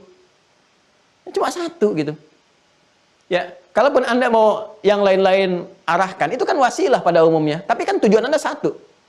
Anda kalau mengajukan proposal misalnya kan ke 1A tertentu lewat sekretaris, lewat ini, kan dia bukan tujuan utamanya, cuma wasilah aja. Ya, makanya kita juga meminta kepada orang soleh untuk mendoakan, misalnya kan, tolong doakan kita. Tujuan kita kan kepada Allah. Ini kan wasilah aja minta. Wasilah itu pun diatur lagi oleh Allah. Gini wasilah yang benar. Gak boleh minta pada yang gak benar. Gak boleh minta pada benda-benda. Gak boleh jadikan ini sebagai wasilah. Nanti muncul syirik. Ini yang dibenarkan. Wasilah bisa lewat amal, bisa lewat sholawat. Ya kan? Minta doa kepada orang-orang soleh, bergaul dengan mereka. Orang soleh itu memohon kepada Allah Subhanahu wa Ta'ala. Ya, kalau Anda punya kesadaran yang baik, kekuatan, langsung minta kepada Allah, mintakan langsung tanpa perantara. Silahkan, semua ada aturannya. Tapi tujuan utama As-Samad itu mengacu pada yang satu. Secara logika kan demikian, ya kan? Jadi jelas tujuannya. Anda mau menuju kepada presiden misalnya kan? Ya, tujuan utamanya kan satu. Yang lain-lain itu perangkatnya saja. Ya. Karena pada akhirnya sesuatu yang bisa difokuskan, ditujukan, bersimpuh itu semuanya satu titik saja. Satu titik itu. Ya. Satu titik saja, satu bagian itu. Nah, karena itulah teman-teman sekalian yang bisa menjadi tumpuan, memberikan respon, kan? Mengetahui, kan? Memberikan kekuatan dan sebagainya. Respon, pengetahuan, kekuatan, jawaban dan seterusnya satu titik. Nah, itu kalau kita kumpulkan satu titik yang bisa memberikan respon, menguasai, mengetahui, ya, memberikan jawaban dan sebagainya, itu bahasa Arabnya disebut dengan As-Samad namanya. Ini. Sampai Al-Imam Fakhr Razi dalam kitabnya Mafatihul Ghaib membahas As-Samad ini dengan 18 perkataan, 18 qaulan, 18 uraian. Ya, ini As-Samad. Nah, ini teman-teman sekalian. Jadi kata As-Samad ini bukan sekedar tempat bersimpuh, tapi ada turunan maknanya. Saya punya kitab ini At-Tahrir wa Tanwir, masih ada dengan saya di meja. Nah, karangan Syekh Al-Tahir Ibn Ashur, ini mufassir kontemporer yang ilmunya luar biasa nih. Ya, ilmunya luar biasa. Ini kitabnya. Jilid yang ke-30. Ada 30 jilid, 30 jilid. Halaman 540. Ya, dalam menjelaskan kata As-Samad ini. Nah, ini ya. Yuk kita lihat. Waqad kathara, paling bawah ya, 540 ini paling bawah. Sini ya. Bismillah. Waqad katharat ibaratul mufassirin minas salafi fi ma'na as-samad. Dan telah banyak sekali ungkapan-ungkapan dari para ahli tafsir di kalangan salaf ya, yang terdahulu fi ma'na as-samad, dengan dalam hal makna as-samad.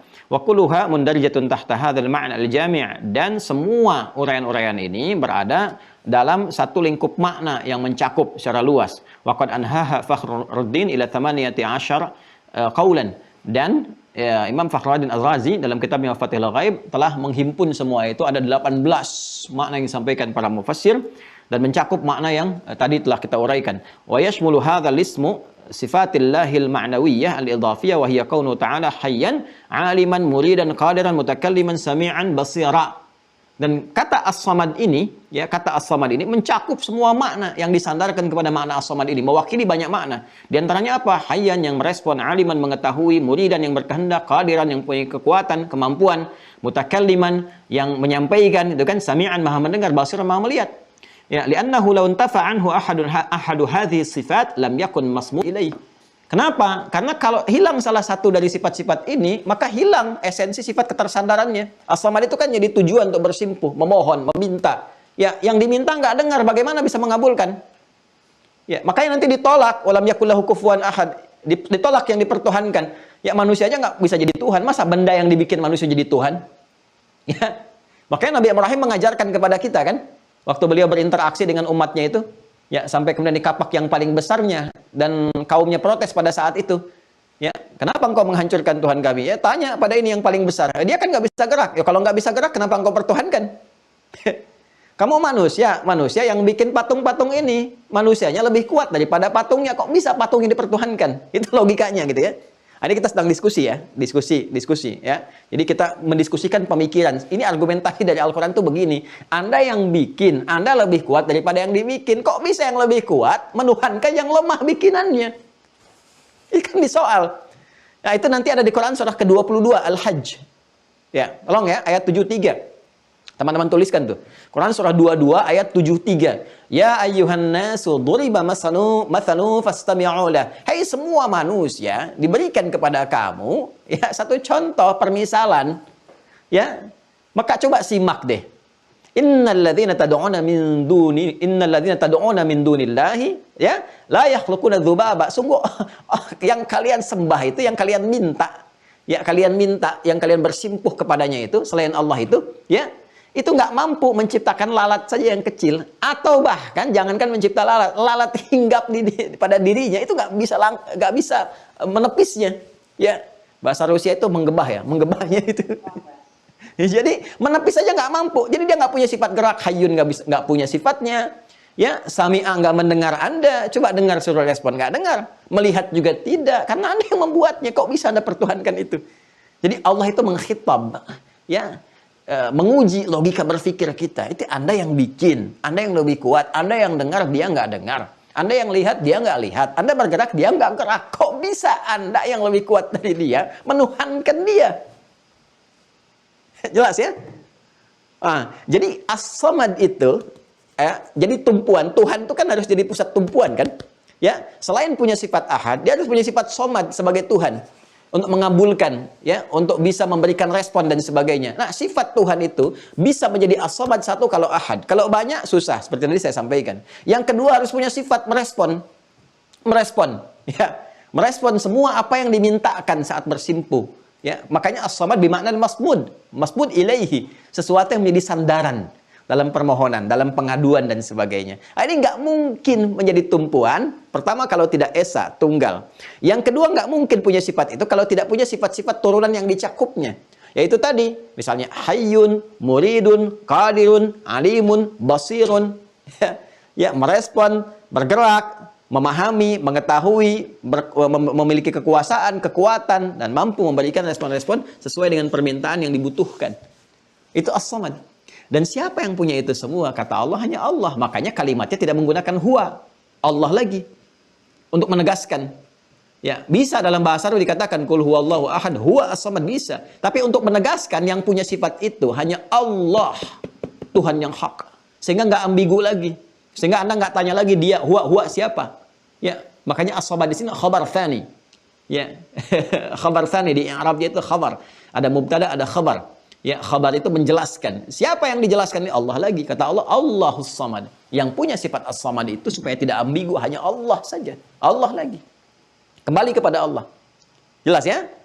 Ah, jadi yang bisa menjadi Tuhan harus menjadi tempat bersimpuh.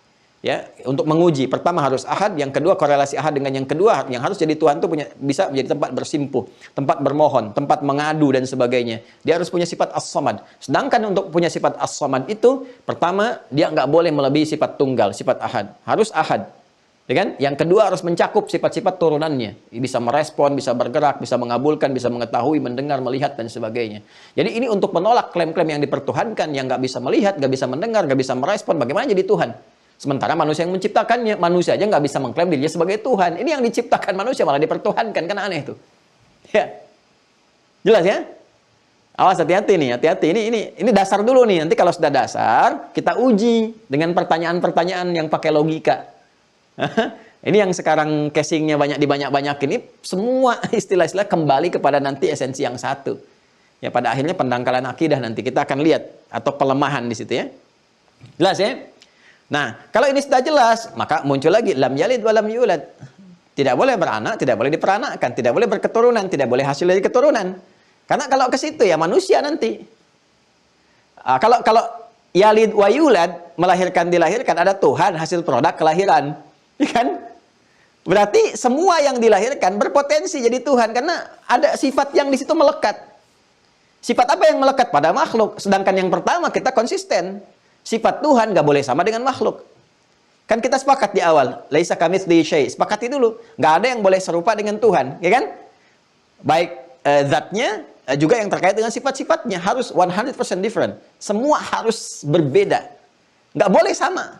Jadi kalau ada misalnya makhluk melahirkan, maka Tuhan nggak boleh melahirkan. Kalau ada makhluk dilahirkan, maka Tuhan nggak boleh dilahirkan. Maka semua hasil dari kelahiran nggak bisa jadi Tuhan. Karena sifatnya bertentangan dengan sifat ketuhanan. Jelas ya? Sifatnya bertentangan dengan sifat ketuhanan. Kemudian berargumen misalnya begini. Bagaimana Ustadz kalau yang dilahirkan ini spesial? Ya, spesial. Nggak sama dengan manusia lain. Misal, dia memiliki sifat-sifat terlihat dalam tanda petik ya, terlihat seperti sifat ketuhanan, bisa menghidupkan. Menghidupkan. Loh kok kan yang bisa menghidupkan cuma Tuhan. Nah, sekarang kita lihat dulu cara berpikirnya. Yang pertama, ketika menghidupkan itu, ya dalam tanda petik yang Anda katakan itu, yang pertama, baik. Apa yang dia katakan? Apakah dia mengembalikan kehidupan itu kepada Tuhan yang hak? Kan? Atau dia mengatakan dengan kalimat sendirinya? Yang kedua, ciri itu ditunjukkan apakah bagian dari kekuatan yang menunjukkan sifat ketuhanan, ataukah ingin menunjukkan sifat lain yang menghubungkan dia dengan Tuhan. Dalam bahasa yang singkat menegaskan dia Rasul yang diutus oleh Tuhan, yang diberikan satu kuasa karena kehendak Tuhan. Kuasa karena kehendak Tuhan itu bisa kita menggunakan huruf ba dengan 14 fungsi. Kata Ibnu Hisham Al-Ansari dalam kitabnya Mughnil Labib an Kutubil A'arib, huruf ba itu punya 14 makna. Kalau kita ingin tunjukkan ini bagian dari kuasa Tuhan yang memberikan kekuatan untuk menunjukkan dia pembawa risalah, dalam bahasa singkat disebut dengan Rasul, maka kita katakan semua yang terjadi karena Allah yang berkehendak, namanya biiznillah.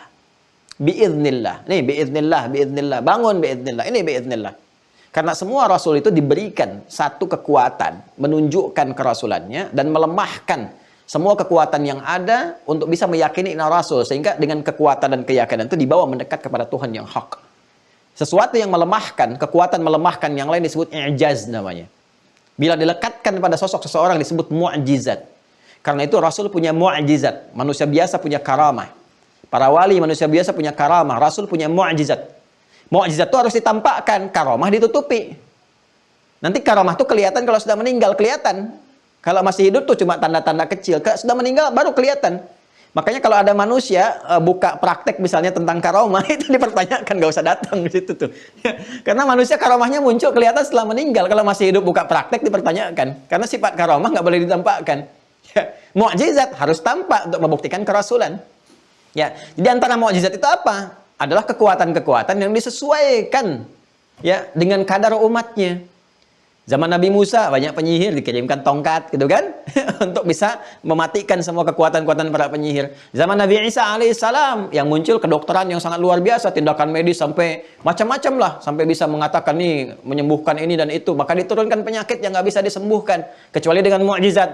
Apa diantaranya? Diantaranya dengan turun penyakit kulit misalnya, penyakit macam-macam yang hanya diusap oleh Nabi Isa alaihissalam. Mengusap sesuatu itu disebut dengan masaha. Ya, bila dilekatkan pada usapan dan sentuhan itu disebut masih. Makanya disebut Isa al-Masih. Yang ketika mengusap, mengurap, itu bisa menyembuhkan penyakit. Ya. Tetapi ketika mengurap sembuhnya kenapa? Biiznillah. Wa ubri'ul akmaha wal abrasa biiznillah. Di surah Ali Imran. Ya. Saya itu menyembuhkan penyakit kolera dan sebagainya, penyakit kulit dan sebagainya. Itu diusap, diurap. Itu karena izin Allah. Kalau nggak ada izin Allah, nggak bisa muncul seperti itu. Biiznillah. Ya. Mukjizatnya disesuaikan ketika umatnya nggak yakin ya dan menuduh Maryam alaihissalam dengan perempuan yang datang dari keluarga terhormat tapi bisa punya anak, bisa mengandung, bisa melahirkan sementara nggak pernah disentuh laki-laki manapun, ya kan? Kok bisa punya anak, punya keturunan? Maka mukjizat pertama dilekatkan pada Nabi Isa untuk membebaskan tuduhan ibunya. Ya, bisa bicara. Nabi Isa itu kan lahirnya ya mukjizat. Ya, dalam awal kelahiran mukjizat, diberikan mukjizat melekat pada tangan biiznillah. Ya. Kemudian mereka juga menantang lagi. Wah, kalau penyakit bisa disembuhkan, coba yang mati bisa dihidupkan nggak? Kalau memang kau benar-benar Rasul. Maka disebutkan, hidup biiznillah, dengan izin Allah, disandarkan kepada Allah. Ketika kalimat diucapkan, disandarkan kepada Allah, itu menunjukkan bahwa kuasa yang muncul pada saat itu adalah kuasa yang ditunjukkan, diberikan oleh Allah untuk menetapkan kerasulan. Bukan mengklaim sebagai Tuhan. Karena itu ketika salah dipahami, bahwa apa yang dikatakan hidup dengan izin Allah, dianggap sebagai bagian dari sifat ketuhanan, ya kan? Salah paham di sini, maka ditunjukkan logika. Logika apa? Logika yang menyasar kembali asal kemulaan ini. Kamu katakan Isa sebagai Tuhan, bisa menghidupkan, bisa mematikan. Ya, dia dari kalangan manusia, dilahirkan dari ibu yang melahirkan. Kamu pertuhankan. Maka apa yang kamu klaim sebagai ketuhanannya itu? Yang pertama, ya, kata orang-orang yang menuhankan ini, ya di kalangan-kalangan dulu kan itu ada dialog, turun ayat merespon. Yang pertama katanya, dia lahir tanpa bapak. Ya kan? Ibunya nggak pernah disentuh oleh siapapun, bisa mengandung, bisa melahirkan. Manusia biasa tidak, yang normal nggak bisa. Maka turun kemudian pernyataan Allah, Inna mathala Isa kamathali Adam, khalaqahu min turabin, thumma qala lahu kun fayakun. Ali Imran, kembali ke Ali Imran, Quran surah 3, 59, paling kanan, nggak sedikit ke bawah. Ya, Inna mathala Isa indallahi kamathali Adam. Sungguh penciptaan Isa itu, kata Allah, adalah sama persis dengan penciptaan Adam alaihissalam. Sama-sama dicipta maksudnya. Ya, dari bahan yang sama. Min turab, dari saripati tanah. Cuma prosesnya, ya, prosesnya yang berbeda. Karena menyesuaikan dengan misi kehidupannya. Ada manusia biasa yang jadi hamba, ada rasul, ada nabi, ada manusia pertama. Ada manusia pertama. Isa turunannya. Karena Isa mukjizat diberikan, karena Isa rasul diberikan mukjizat. Adam nabi, manusia pertama diberi mukjizat. Kalau engkau mengklaim karena Isa lahir dari seorang ibu yang tanpa ayah, ibunya nggak pernah disentuh laki-laki manapun, kemudian lahir, engkau klaim sebagai Tuhan, Adam lebih hebat lagi. Dia lahir tanpa bapak, tanpa ibu, kenapa nggak kau pertuhankan? Tuh. Logis ya? Ini argumentasi pertama. Kalau yang engkau soalnya fase kelahirannya tidak sama dengan manusia biasa, karena itu engkau pertuhankan, ya, lahir tanpa bapak, ada ibu. Adam tanpa bapak, tanpa ibu. Kalau Isa engkau pertuhankan, kenapa engkau tidak pertuhankan Adam? Yang lebih hebat kelahirannya dibandingkan Isa. Maka Allah tegaskan, ini kelahiran Isa ini bagian dari mukjizat. Seperti Allah ciptakan Adam, bagian dari mukjizat. Inna mathala Isa indallahi kamathali Adam. Sungguh penciptaan Isa itu, di sisi Allah itu seperti penciptaan Adam. Sama-sama mengandung mukjizat. Adam Nabi, manusia pertama, diciptakan dengan mukjizat tanpa ayah, tanpa ibu. Isa Nabi Rasul, diciptakan oleh Allah untuk memberikan satu penguatan, menyesuaikan lingkungan yang ada. Dicipta dengan adanya ibu melahirkan tanpa adanya ayah yang menyentuh sedikit pun. Sama-sama mukjizat. Jadi kalau kamu pertuhankan Isa, kenapa engkau nggak pertuhankan Adam? Adam kan nggak bisa menghidupkan orang mati. Isa bisa. Loh, Ibrahim lebih dahsyat, kata Allah. Dijawab lagi logika ini dengan Quran surah kedua Al-Baqarah ayat 260. Paling kiri sebelah atas. Quran surah 2 ayat 260. Ya, wa idz qala Ibrahim rabbi arini kaifa tuhyil mauta qala awalam tu'min qala bala walakin liyatma'inna qalbi qala fakhudh arba'atan min at-tayri fasurhunna thumma hunna yatinaka sa'ya. Ya. Ya. Perhatikan kalimatnya. Wa idz qala Ibrahim rabbi arini kaifa tuhyil mauta. Ketika Ibrahim alaihissalam berdoa bermohon kepada Allah, ya Allah tolong tunjukkan kepadaku bagaimana cara engkau menghidupkan yang mati. Langsung nasabnya dinisbatkan kepada Allah. Menghidupkan, mematikan itu kehendak Allah. Qala awalam tu'min, maka Allah menjawab, apa kamu enggak yakin? Ya, kamu enggak yakin, kamu masih ragu? Qala bala, enggak, saya yakin sepenuhnya ya Allah. Walakin liyatma'inna qalbi, tapi untuk menenangkan hati, menenangkan jiwa. Ini kalimat ini memberikan kesan yang dalam sekaligus memberikan obat bagi logika yang cacat. Ya, kalau ada yang mengklaim makhluk misalnya bisa mematikan, bisa menghidupkan, maka dengan itu jadi Tuhan. Ya, qala fakhudh arba'atan minat tayr. Kemudian engkau ambil empat ekor burung.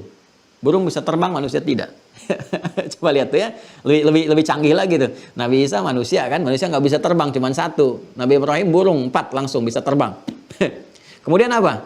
Kemudian dicincang dulu tuh, diletakkan.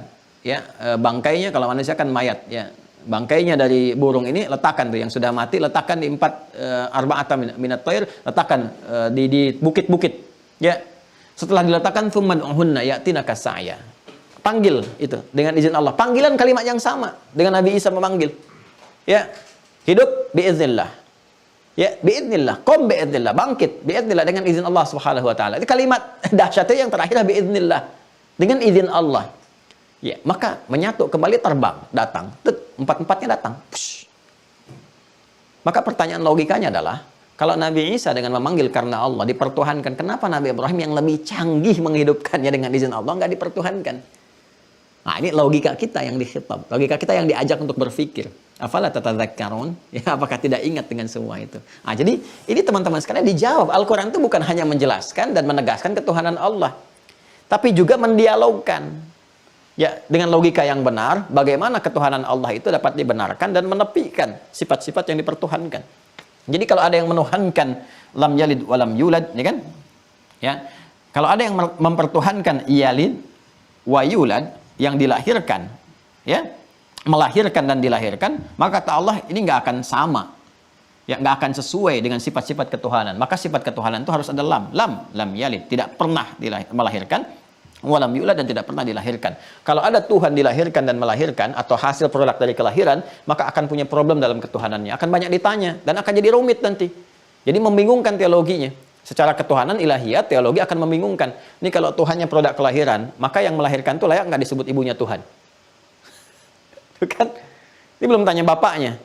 Kan? Kalau nggak ada bapak berarti itu ibu Tuhan dong. Berarti Tuhan punya ibu. Kan? Nanti akan lebih rumit lagi, akan panjang nanti ceritanya nih. Sejak lahir kenal nggak dirinya Tuhan? Lebih rumit lagi kalau kemudian dia beranjak dewasa, dia masih mengenal dirinya sebagai Tuhan, belajar sebagai Tuhan. Jadi pertanyaan, kok bisa belajar sebagai Tuhan? Kan? Bagaimana status ibu ketika melahirkan itu? Kenal nggak bahwa anaknya Tuhan? Dan itu jadi rumit berpikir, jadi bingung kitanya. Ya, jadi kan aspek yang paling penting dari keberagaman itu kan aspek ketuhanan ilahiyat untuk menuhankan. Jadi kalau dalam aspek menuhankan aja kita bingung, bagaimana kita bisa menyembahnya? Ya, dan kalau dalam aspek itu juga bingung, bagaimana kita bisa membawa pesan-pesannya untuk berinteraksi dalam kehidupan? Jadi persoalan. Karena itu yang paling pokok ini nggak boleh membingungkan, nggak boleh rumit tuh, harus terang, harus jelas, ya, dan tidak membawa unsur-unsur di luar ketuhanan. Apalagi misalnya yakullahu kufuwan ahad, nggak ada lamnya, ini berbahaya. Ya, punya syarikat menunjukkan Tuhan lemah. Ya, politeisme ini, walam yakullahu kufuwan ahad, ini dialog ya. Dialog ini argumentatif loh ya. Dialog secara ilmiah mendialogkan dan sifatnya tidak memaksa, hanya menjelaskan saja. Ya, kalau keberatan dijawab dengan pengetahuan. Kan ini sedang berdialog. Ya, dengan argumentatif. Ya, jangan dijawab dengan laporan, tiba-tiba dilaporkan. Saya kan nggak menyoal apapun. Saya nggak menyoal keyakinan manapun, tidak menyoal agama manapun. Kita mendialogkan dengan konsep ketuhanan. Ya, dan tujuan kita, karena kita kan ini sedang berdialog untuk menguatkan keimanan kita. Kenapa kamu milih Allah? Anda bisa menjelaskan. Kenapa kamu nggak milih yang lain? Anda bisa jelaskan. Kenapa Tuhan kamu nggak dilahirkan? Anda bisa jelaskan. Tujuan kita semuanya untuk menetapkan keyakinan dan kemantapan pada diri kita untuk menuhankan Allah Subhanahu wa taala. Jelas? Ya. Nah, ini argumentatif sifatnya. Jadi rasional, dibangun dengan pendekatan logika yang sangat kuat, dengan kemantapan yang sangat kokoh untuk menuhankan Allah Subhanahu wa taala. Nah, kalau kita sudah paham ini semua dan kita sudah yakin ya tentang semua ini, jadi logika kita bisa mencerna. Kan kita itu disusun dengan apa? Yang masih ingat nggak? Jasmani, fisik, gitu kan? Ya, rohani, kemudian aklani, akal, pikiran. Nah, akal ini kan nanti produk ilmu. Ya, produsen pengetahuan yang disupport lewat roh. dari sumber-sumber informasi. Kan teorinya begini, data, ya kan, diolah jadi informasi, informasi diolah jadi pengetahuan, knowledge. Untuk menerima data ini ada sumber pengetahuan. Apa itu? Misalnya pandangan, pandangan di penglihatan, ya nanti agen fisiknya mata, pendengaran, agen fisiknya telinga, ya kan? Kemudian nalar, logika. Tuh. Ini semua saat masuk teman-teman sekalian, masuk ke hati, ditangkap, direspon, disampaikan ke akal. Akal ini mencerna. Pendukung akal ini diantaranya logika, rasionalitas. Di atas ini ada hikmah. Hikmah ini masuknya lewat kolbu, lewat nurani. Jadi kalau nggak bisa ditangkap oleh logika, ambil lewat hikmah. Untuk mendapatkan hikmah harus pakai iman. Karena ketika kita iman, hikmah baru datang. Karena nggak semua bisa ditangkap oleh logika. Sepanjang ini bagian dari unsur kemanusiaan, manusia punya sifat terbatas. Ya, makanya ketika terbatas harus diambil oleh sisi yang lain supaya bisa ditangkap. Ya, kan pandangan terbatas. Ini bagian dari sumber pengetahuan. Kan terbatas, semakin jauh semakin nggak kelihatan. Kan pendengaran terbatas, semakin jauh semakin nggak terdengar. Ya, jadi kalau pandangan terbatas, pendengaran terbatas, kenapa logika itu nggak mau ada batasan? Pasti terbatas. Ya, bukan nggak logis, karena kemampuan kita untuk menangkap terbatas, karena kurangnya data yang masuk, sehingga logika nggak ke-support. Ya, karena kurangnya informasi yang masuk, logikanya itu nggak bisa support, nggak bisa nangkap, bukan karena nggak logis. Nah, untuk bisa memberikan masukan, sehingga logika itu bisa menangkap, butuh hikmah. Hikmah itu butuh iman. Wa may yu'tal hikmata faqad utiya khairan katsira. Siapa yang diberikan hikmah, telah mendapatkan anugerah yang sangat besar, karena ini puncak ilmu, yang melahirkan wisdom, kebijakan, dan sebagainya. Ini nanti yang bisa menjelaskan kenapa warisan misalnya 1:2. Ya, kalau kita tangkap pakai logika yang belum sampai dulu, nggak ngerti kita, nggak paham. Akhirnya muncul gerakan emansipasi, ya, emansipasi Pak Eman. jadi bingung tuh kita tuh. Jadi banyak kreativitas pada akhirnya. Padahal tangkap dulu dengan hikmah, pakai iman, baru paham. Oh ini maksudnya. Oh ini terkait dengan tugas tanggung jawab. Oh ini arahannya ke sini. Oh pantas begini. Jadi mengerti, paham. Nah ini kembali ke sini. Nah, jadi agama itu kalau kita pahami dengan benar, nggak ada yang bertentangan dengan rasionalitas yang didorong oleh pengetahuan yang benar. Ya, dan pada akhirnya kembali pada hukum Allah, itu yang Ali Imran ayat ke-18. Wa ulul ilmi qa'iman bil qist. Pemilik pengetahuan yang didorong dengan kebenaran. Jadi kalau logika yang benarnya dipakai, turunannya ilmunya dipakai, akan menemukan hakikat, ma'rifat. Maka tahalli, semua yang nggak penting dihilangkan. Tahalli, berhias dengan sifat-sifat kebaikan. Tajalli, maka nampaklah kebesaran, tanda-tanda Allah itu, sehingga kita bisa menuhankan dan beribadah kepadanya dengan benar. Ya, maka muncul istilah 3T itu kan, tahalli, tajalli. Ya, tapi ditempuh dengan cara yang benar. Ini kalau kita belajar nyambung semua teman-teman sekalian. Tapi caranya baik. Nah, maka dari itu Allah jelaskan kepada kita untuk mensupport supaya secara logik dipahaminya. Nih, secara logika benar. Kalau sudah logika membenarkan, ilmu membenarkan, mudah kemudian ini diterima oleh akal pikiran kita, ini digerakkan, hati kita merespon. Kalau sudah tunduk, baru dijelaskan dengan dalil-dalilnya. Baru Allah terangkan, Allahu la ilaha illa huwal hayyul qayyum. Kan? Baru muncul wa ilahukum ilahu wahid, la ilaha illa huwa rahmanur rahim. Baru pakai dalil. Ya, karena sudah iman. Kalau belum iman pakai dalil, nggak akan menerima dalil. Anda berdakwah kepada orang yang belum yakin dengan Islam, masih kafir, masih terhalang. Anda datang pakai dalil, dia nggak akan terima. Tapi kalau Anda jelaskan pakai ini, seperti Allah membimbing Rasulullah pada saat itu yang belum pada beriman semuanya, dijelaskan tentang logika berpikir. Setelah paham, turun. Allahu la ilaha illa huwal hayyul qayyum. Ya, nazzala 'alaikal kitaba bil haqqi musaddiqan lima baina yadayhi wa anzala at-taurata wal injil min qablu hudan lin-nas wa anzala al-furqan. Allahu la ilaha illa huwal hayyul qayyum la ta'khudhuhu sinatun wa la nawm, dan seterusnya ayat. Ya, wa ilahukum ilahu wahid la ilaha illa huwa rahmanur rahim, dan seterusnya. Wal awwal wal akhir, kalau ada awal dia yang pertama, yang paling awal, wal akhir dia juga yang terakhir. Jadi nggak punya batas dalam akhirnya, nggak punya pendahuluan dalam awalnya dan sebagainya. Ini mudah diterima kalau hatinya sudah bening, logika sudah menangkap semuanya. Ya kan? Nah, semua ini teman-teman sekalian dirangkum oleh para ulama kita, diterangkan. Anak-anak dari kecil kita dilatih untuk terbiasa meresapi kalimat ini. Cuman setelah dewasanya kita pahami. Makanya bagian dari nostalgia kecil saja. Padahal itu kalimat ulama dulu tuh nggak banyak teori, nggak panjang-panjang nerangin kayak saya tuh ya sekarang. Dikasih aja untuk diapalin, nanti dewasanya dipahami. Ingat gak ini, kalau Anda ke daerah-daerah tuh, wujud qidam baqa mukhalafatul lil hawadithi qiyamuhu binafsihi wahdaniyat qudrat iradah ilmun haya sama basar qalam muridan aliman hayan sami'an basira mutakallima. Itu kesimpulan dari semua ini. Itu ya kitab yang kita baca tadi. Ya. Wujud, untuk mengatakan keberadaan Allah, Allah itu wujud. Ya. Qidam baqa, yang paling awal gak ada pendahulunya. Ya. Kemudian abadi, gak ada akhirnya. Mukhalafatul hawadits laisa kamitsli syai'. Harus berbeda dengan makhluk sifat dasarnya. Gak boleh ada yang sama. Sama sekali untuk menetapkan keberadaan Tuhan, untuk mengatakan Tuhan yang hak, yang awal, yang akhir, yang baqa, yang kekal, yang abadi. Kan? Qiyamuhu binafsi, ini sifat samad, as-samad. Ya. Wahdaniyat, kudrat, iradat. Itu yang tadi saya sebutkan di kitabnya tadi. Para ulama tafsir itu orang salaf yang menyebutkannya. Para ulama salaf disebutkan tadi. Hayyan, muridan, aliman, basira, mutakallima disebutkan. Itu respon dari sifat as-samad. Ya. Dan seterusnya sampai akhir, lam yalid wa lam yulad wa lam yakul lahu kufuwan ahad. Anak kecil kita dibekali dengan itu. Itu pendahuluan pembuka. Ya, bukan sifat Allah terangkum di situ, salah paham namanya. Bukan. Itu pengenalan sifat-sifat awal disampaikan supaya menguatkan tauhid dalam jiwa kita, pengikat. Nanti setelah paham dipelajari, setelah itu kemudian dilebarkan pembahasannya pada sifat-sifat yang lain yang menjadikan kita itu memiliki kebutuhan untuk memohon dengan sifat-sifat itu. Maka masuklah bab selanjutnya, mengetahui Allah lewat al-asmaul husna was sifatil ulia. Tapi ini yang paling pokok nih. Ya. Sekarang kita sibuk berselisih. Bukan kita ya, bukan, kita kan nggak berselisih.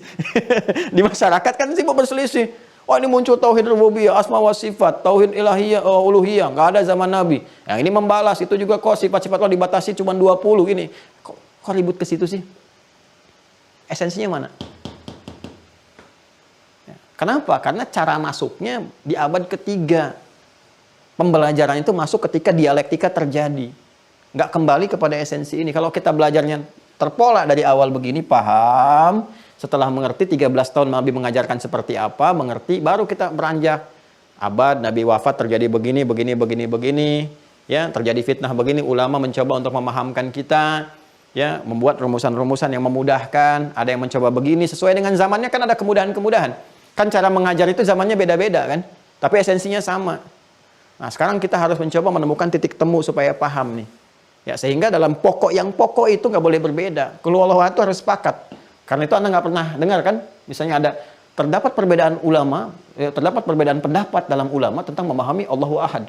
itu pasti salah. Karena usul pokok, usul itu nggak boleh beda. Harus kokoh, kuat. Pondasi itu harus kokoh. Ya. Adapun tiang-tiang mungkin nanti beda persepsi. Ya, saya pengennya coraknya begini, tapi pondasi itu harus sama, harus kuat, harus kokoh. Ya, adapun warna, nanti warna bisa berbeda. Saya pengen misalnya yang biru, saya pengen yang pink, saya pengen yang kuning, dan macam-macam. Ya, itu bisa berbeda, tapi kokoh. Usul, aslun itu pokok harus kokoh. Furu' bisa berbeda sesuai dengan kebutuhan dalam agama itu. Ya, jadi kalau kita dalam yang pokok, nanti ada masalah akidah, ada yang pokoknya. Di fikih juga ada yang pokok, seperti sholat itu pokoknya. Ya, sholat itu pokok. Nanti turunan-turunan dari bacaan dan sebagainya ada yang dibuat menjadi furu'. Furu' itu cabang-cabang yang nanti diantaranya ada yang Allah berikan kepada kita tuntunannya yang sifatnya beragam karena tidak semua makhluk dipandang bisa menjalaninya dengan satu cara. Ya, seperti kita mau sujud misalnya kan. Ya, sujudnya amalan pokok, bagian dari rukun, tapi cara sujudnya menjadi furu', menjadi cabang. Apa yang dimaksud cabang di situ? Boleh jadi diberikan beberapa jalan, cara, karena tidak semua manusia bisa melakukan dengan hal yang sama. Jadi ada yang pakai lutut ketika turun, ada yang pakai telapak tangan dulu. Ya, ini kan alternatif. Nabi pernah di awal dengan lutut. Ketika menjelang sepuh Abu Hurairah masuk Islam, 3 tahun sebelum wafat, Nabi turun dengan menggunakan telapak tangan. Ya, Abu Hurairah melihat dengan telapak tangan. Tapi kan Wa'il bin Hujur melihat dengan lutut. Kalau kita gabungkan, oh ternyata ini kemudahan. Jika Anda sudah tak sanggup menggunakan dengan lutut, bermasalah, gunakan telapak tangan. Atau telapak tangan bermasalah, gunakan dengan lutut. Karena tidak semua bisa menggunakan dengan cara yang sama. Ya, untuk sujud itu kan cuma 2. Kalau nggak pakai lutut, pakai telapak tangan. Yang salah pakai kepala duluan. Itu ya. Nah, di akidah juga nanti ada usul, ada furu'. Harus paham, jangan sampai ribut. Akhirnya dari keributan ini, ini bukan golongan kita. Yang benar yang ini, yang lain salah semua. Tahdir ini, tahdir itu. Alih-alih mengajar, sibuk saling ngoreksi. Ya kalau ustadznya pada ribut, bagaimana dengan muridnya? Ya. Nanti kalau ustadznya saling mencela, muridnya ikut-ikutan. Alih-alih memperbaiki diri, kok memperbaiki orang lain? Diri pribadi aja belum baik gitu. Karena itu murid saya tidak boleh ikut-ikutan begitu. Ya, semua mahasanti di mira itu harus konsentrasi memperbaiki diri. Dan nggak boleh menyoal orang. Ya, Kalau ingin perbaiki, perbaiki kesalahan. Perbaiki cara berpikir, itu pun dengan cara yang benar. Jadi bukan mencela, jangan biasakan mencela ya, apalagi ke orang dan sebagainya. Fir'aun itu sefir'aunnya itu ya, mengaku Tuhan, berbuat zalim, hobi bunuh orang, nggak pernah disebut namanya dalam Al-Quran. Selalu gelar yang melekat, Fir'aun dari kata farao, gelar yang melekat. Karena kedudukan itu berpotensi membawa kezaliman kalau tidak digunakan dengan baik. Itu pesan moralnya gitu yang akan dibawa. Ya, karena itu penting bagi kita teman-teman sekalian untuk memperbaiki diri dan nggak perlu melebar ke sana kemari. Kita fokus pada penguatan. Ya, ini pun pembahasan yang spesifik untuk menguatkan keyakinan kita dalam menuhankan Allah Subhanahu Wa Taala. Sekarang, alhamdulillah kita kenal al-ma'rifah billah, mengenal Allah Subhanahu Wa Taala. Secara logika kita mengetahui hanya Allah Tuhan yang hak. Ya, kalau di soal Anda bisa jawab, kenapa Anda milih Allah? Anda bisa katakan karena semua sifat ketuhanan sempurna pada Allah Subhanahu Wa Taala, sempurna pada diri Allah Subhanahu Wa Taala. Dari mana taunya? Karena semua sifat-sifat yang melekat pada Allah, sifat ketuhanan, beda dengan makhluk. Ya, Allah yang menegaskan. Pertama, secara logika Tuhan harus beda dengan selain Tuhan. Sepakat nggak? Sepakat. 100%. Sepakat? Sepakat. Baik. Jadi kalau ada sifat-sifat makhluk nggak boleh ada pada Tuhan. Sepakat nggak? Sepakat. Enak tuh kalau begitu. Nah, kalau sepakat berarti harus beda sama sekali ya. Ya. Nah, kalau Tuhannya melahirkan, kalau makhluknya melahirkan, Tuhan boleh tidak? Tidak. Nah, kenapa? Karena harus beda kan? Kalau Tuhannya dilahirkan, kalau makhluknya dilahirkan, Tuhannya dilahirkan tidak? Oh enggak kan harus beda kan? Baik, berarti nggak boleh dilahirkan kan? Nah, sepakat. Kalau Tuhannya itu kuat, makhluknya harus sama nggak kekuatannya? Tidak. Berarti harus lebih lemah kan? Iya. Jadi semua turunkan. Nah itulah. Berarti semua sifat-sifat yang melekat pada Tuhan nggak boleh ada pada makhluk, harus ditinggalkan. Nah, ditinggalkan namanya al-ikhlas. Anda bacakan ayatnya, bacakan suratnya, jelaskan cara berargumentasi secara benar. Di situ Anda katakan, Anda nggak perlu nyolong orang lain. Anda katakan, inilah yang menyebabkan saya meyakini Allah sebagai Tuhan. Karena sifat esanya menjadikan jelas, tidak ambigu, tidak rumit memahami, tidak ada turunan persoalan lain, tidak banyak ditanya tentang bagaimana turunan-turunannya dan sebagainya. Jadi ini bahasan kita. Kalau sudah kenal ini, tinggal kita bertanya, ya Allah, saya sudah yakin Kau Tuhan. Dengan semua penjelasan tadi, tanda-tanda tadi, secara logika benar, secara ilmu benar, secara turunan pemahaman juga benar. Sekarang, saya berinteraksi denganmu bagaimana? Bagaimana cara saya memanggilmu ya Allah? Bagaimana kalau saya butuh, saya panggil apa? Bagaimana cara saya kemudian menunjukkan ya kebertuhanan saya kepadamu? Bagaimana caranya? Nah, maka kita butuh turunan-turunan lain untuk pembahasan. Nah, bagaimana saya mengenalmu ya Allah lewat kehidupan saya? Tanda-tandamu engkau munculkan seperti apa? Kita butuh penjelasan yang lainnya. Maka dari itu kalau kita kembali kepada awal itu di kitab ini Al-Aqaidah Al-Islamiyah karya Syekh Sabiq ya, Sayyid Sabiq, kita akan temukan di halaman ke-8 itu setelah al-ma'rifah billah, setelah kenal Allahnya, baru kita mengenal asma'ul husna wal ma'rifatu bi asma'il husna wa sifatil ulia. Kita mengenal nama-nama Allah yang disebut al-asmaul husna itu untuk berinteraksi dengannya, dan sifat-sifatnya yang mulia, yang maha agung, maha tinggi, bagaimana kita berinteraksi untuk menunjukkan kehambaan kita kepada Allah Subhanahu wa taala. Setelah itu baru kita mengecek keagungannya yang tampak dalam alam semesta. Bagaimana ketika melihat bintang ke bintang langsung ingat kepada Allah. Kan iman tertinggi itu begitu. Ya. Iman tertinggi itu inna fi khalqis samawati wal ardi wa ikhtilafil laili wan nahari la ayatin li ulil albab alladzina yadhkuruna Allaha qiyaman wa qu'udan wa ala junubihim wa yatafakkaruna fi khalqis samawati wal ardi rabbana ma khalaqta hadza batila subhanaka faqina adzabannar. Ya. Itu kan setiap bangun tidur kita kan diminta baca itu. Ya, 10 ayat terakhir di Ali Imran itu. 11 ayat kalau dari inna fi khalqis samawati itu kan di hadis Abu Daud nomor hadis 1367, itu kebiasaan Nabi untuk menunjukkan keberadaan iman kita. Jadi begitu kita melihat ke langit ingat Allah. Ahli astronom ya, ahli astronomi, kalau cuma ngelihat ke langit, petunjuk, bintang ke bintang, tanda, nyusun waktu, belum ingat Allah, berarti belum sempurna keimanannya. Ya, saya tidak katakan keilmuannya, keimanannya. Karena ada ilmu yang disupport oleh iman, ada ilmu yang berdiri sendiri. Gitu. Maka ketika melihat langit, ya Allah, gak mungkin diciptakan tanpa tiang. Siapa yang bisa membuat ini? Subhanaka ma khalaqta hadza batila. Ketika melihat padang pasir, lautan, batu-batu, ada corak, ada warnanya, Allah. Gak mungkin ada yang mencipta ini kecuali Engkau ya Allah. Ini semua zikir. Zikir itulah ulul albab. Yang tahu esensi. Albab itu jamak dari kata lub. Kalau Anda beli kelapa itu kan ada batok keluarnya, ada serabutnya, ada bagian dalamnya, ada daging, ada bagian tengah-tengahnya itu yang putih, yang halus itu. Itu yang putih halus itu lub, inti dari sesuatu. Di ilmu orang itu ada yang masih batakoknya, masih luarnya, ya. Ada yang baru serabutnya. Ada yang sampai ke dagingnya, ya, kalau sampai ke dalamnya itu lub namanya. Jadi kalau baru kulit luar itu melihat langit, ya masih langit. Ya, kalau melihat ada tanda-tanda jalan, nah itu baru sampai kulit yang serabut tuh. Kalau masih bisa nyusun untuk tanda-tanda ini ngatur waktu ini, ya bulan gini, kemudian ru'yat, hilal untuk ini untuk itu, belum sampai mendekatkan kepada Allahnya, itu baru daging. Baru ketika melihat bintang, subhanaka ma khalaqta hadza batila, itu sudah ulul albab. Ulul albab. Nanti ada ulul absar, ya, ada ulul ilmi, ada ulul albab. Nanti banyak, ada ulil nuha. Jadi ada turunan-turunan dalam Al-Quran yang bisa kita gali. Saya kira itu ya untuk pertemuan kali ini. Alhamdulillah. Terima kasih. Mohon maaf atas segala kekurangan. Assalamualaikum warahmatullahi wabarakatuh.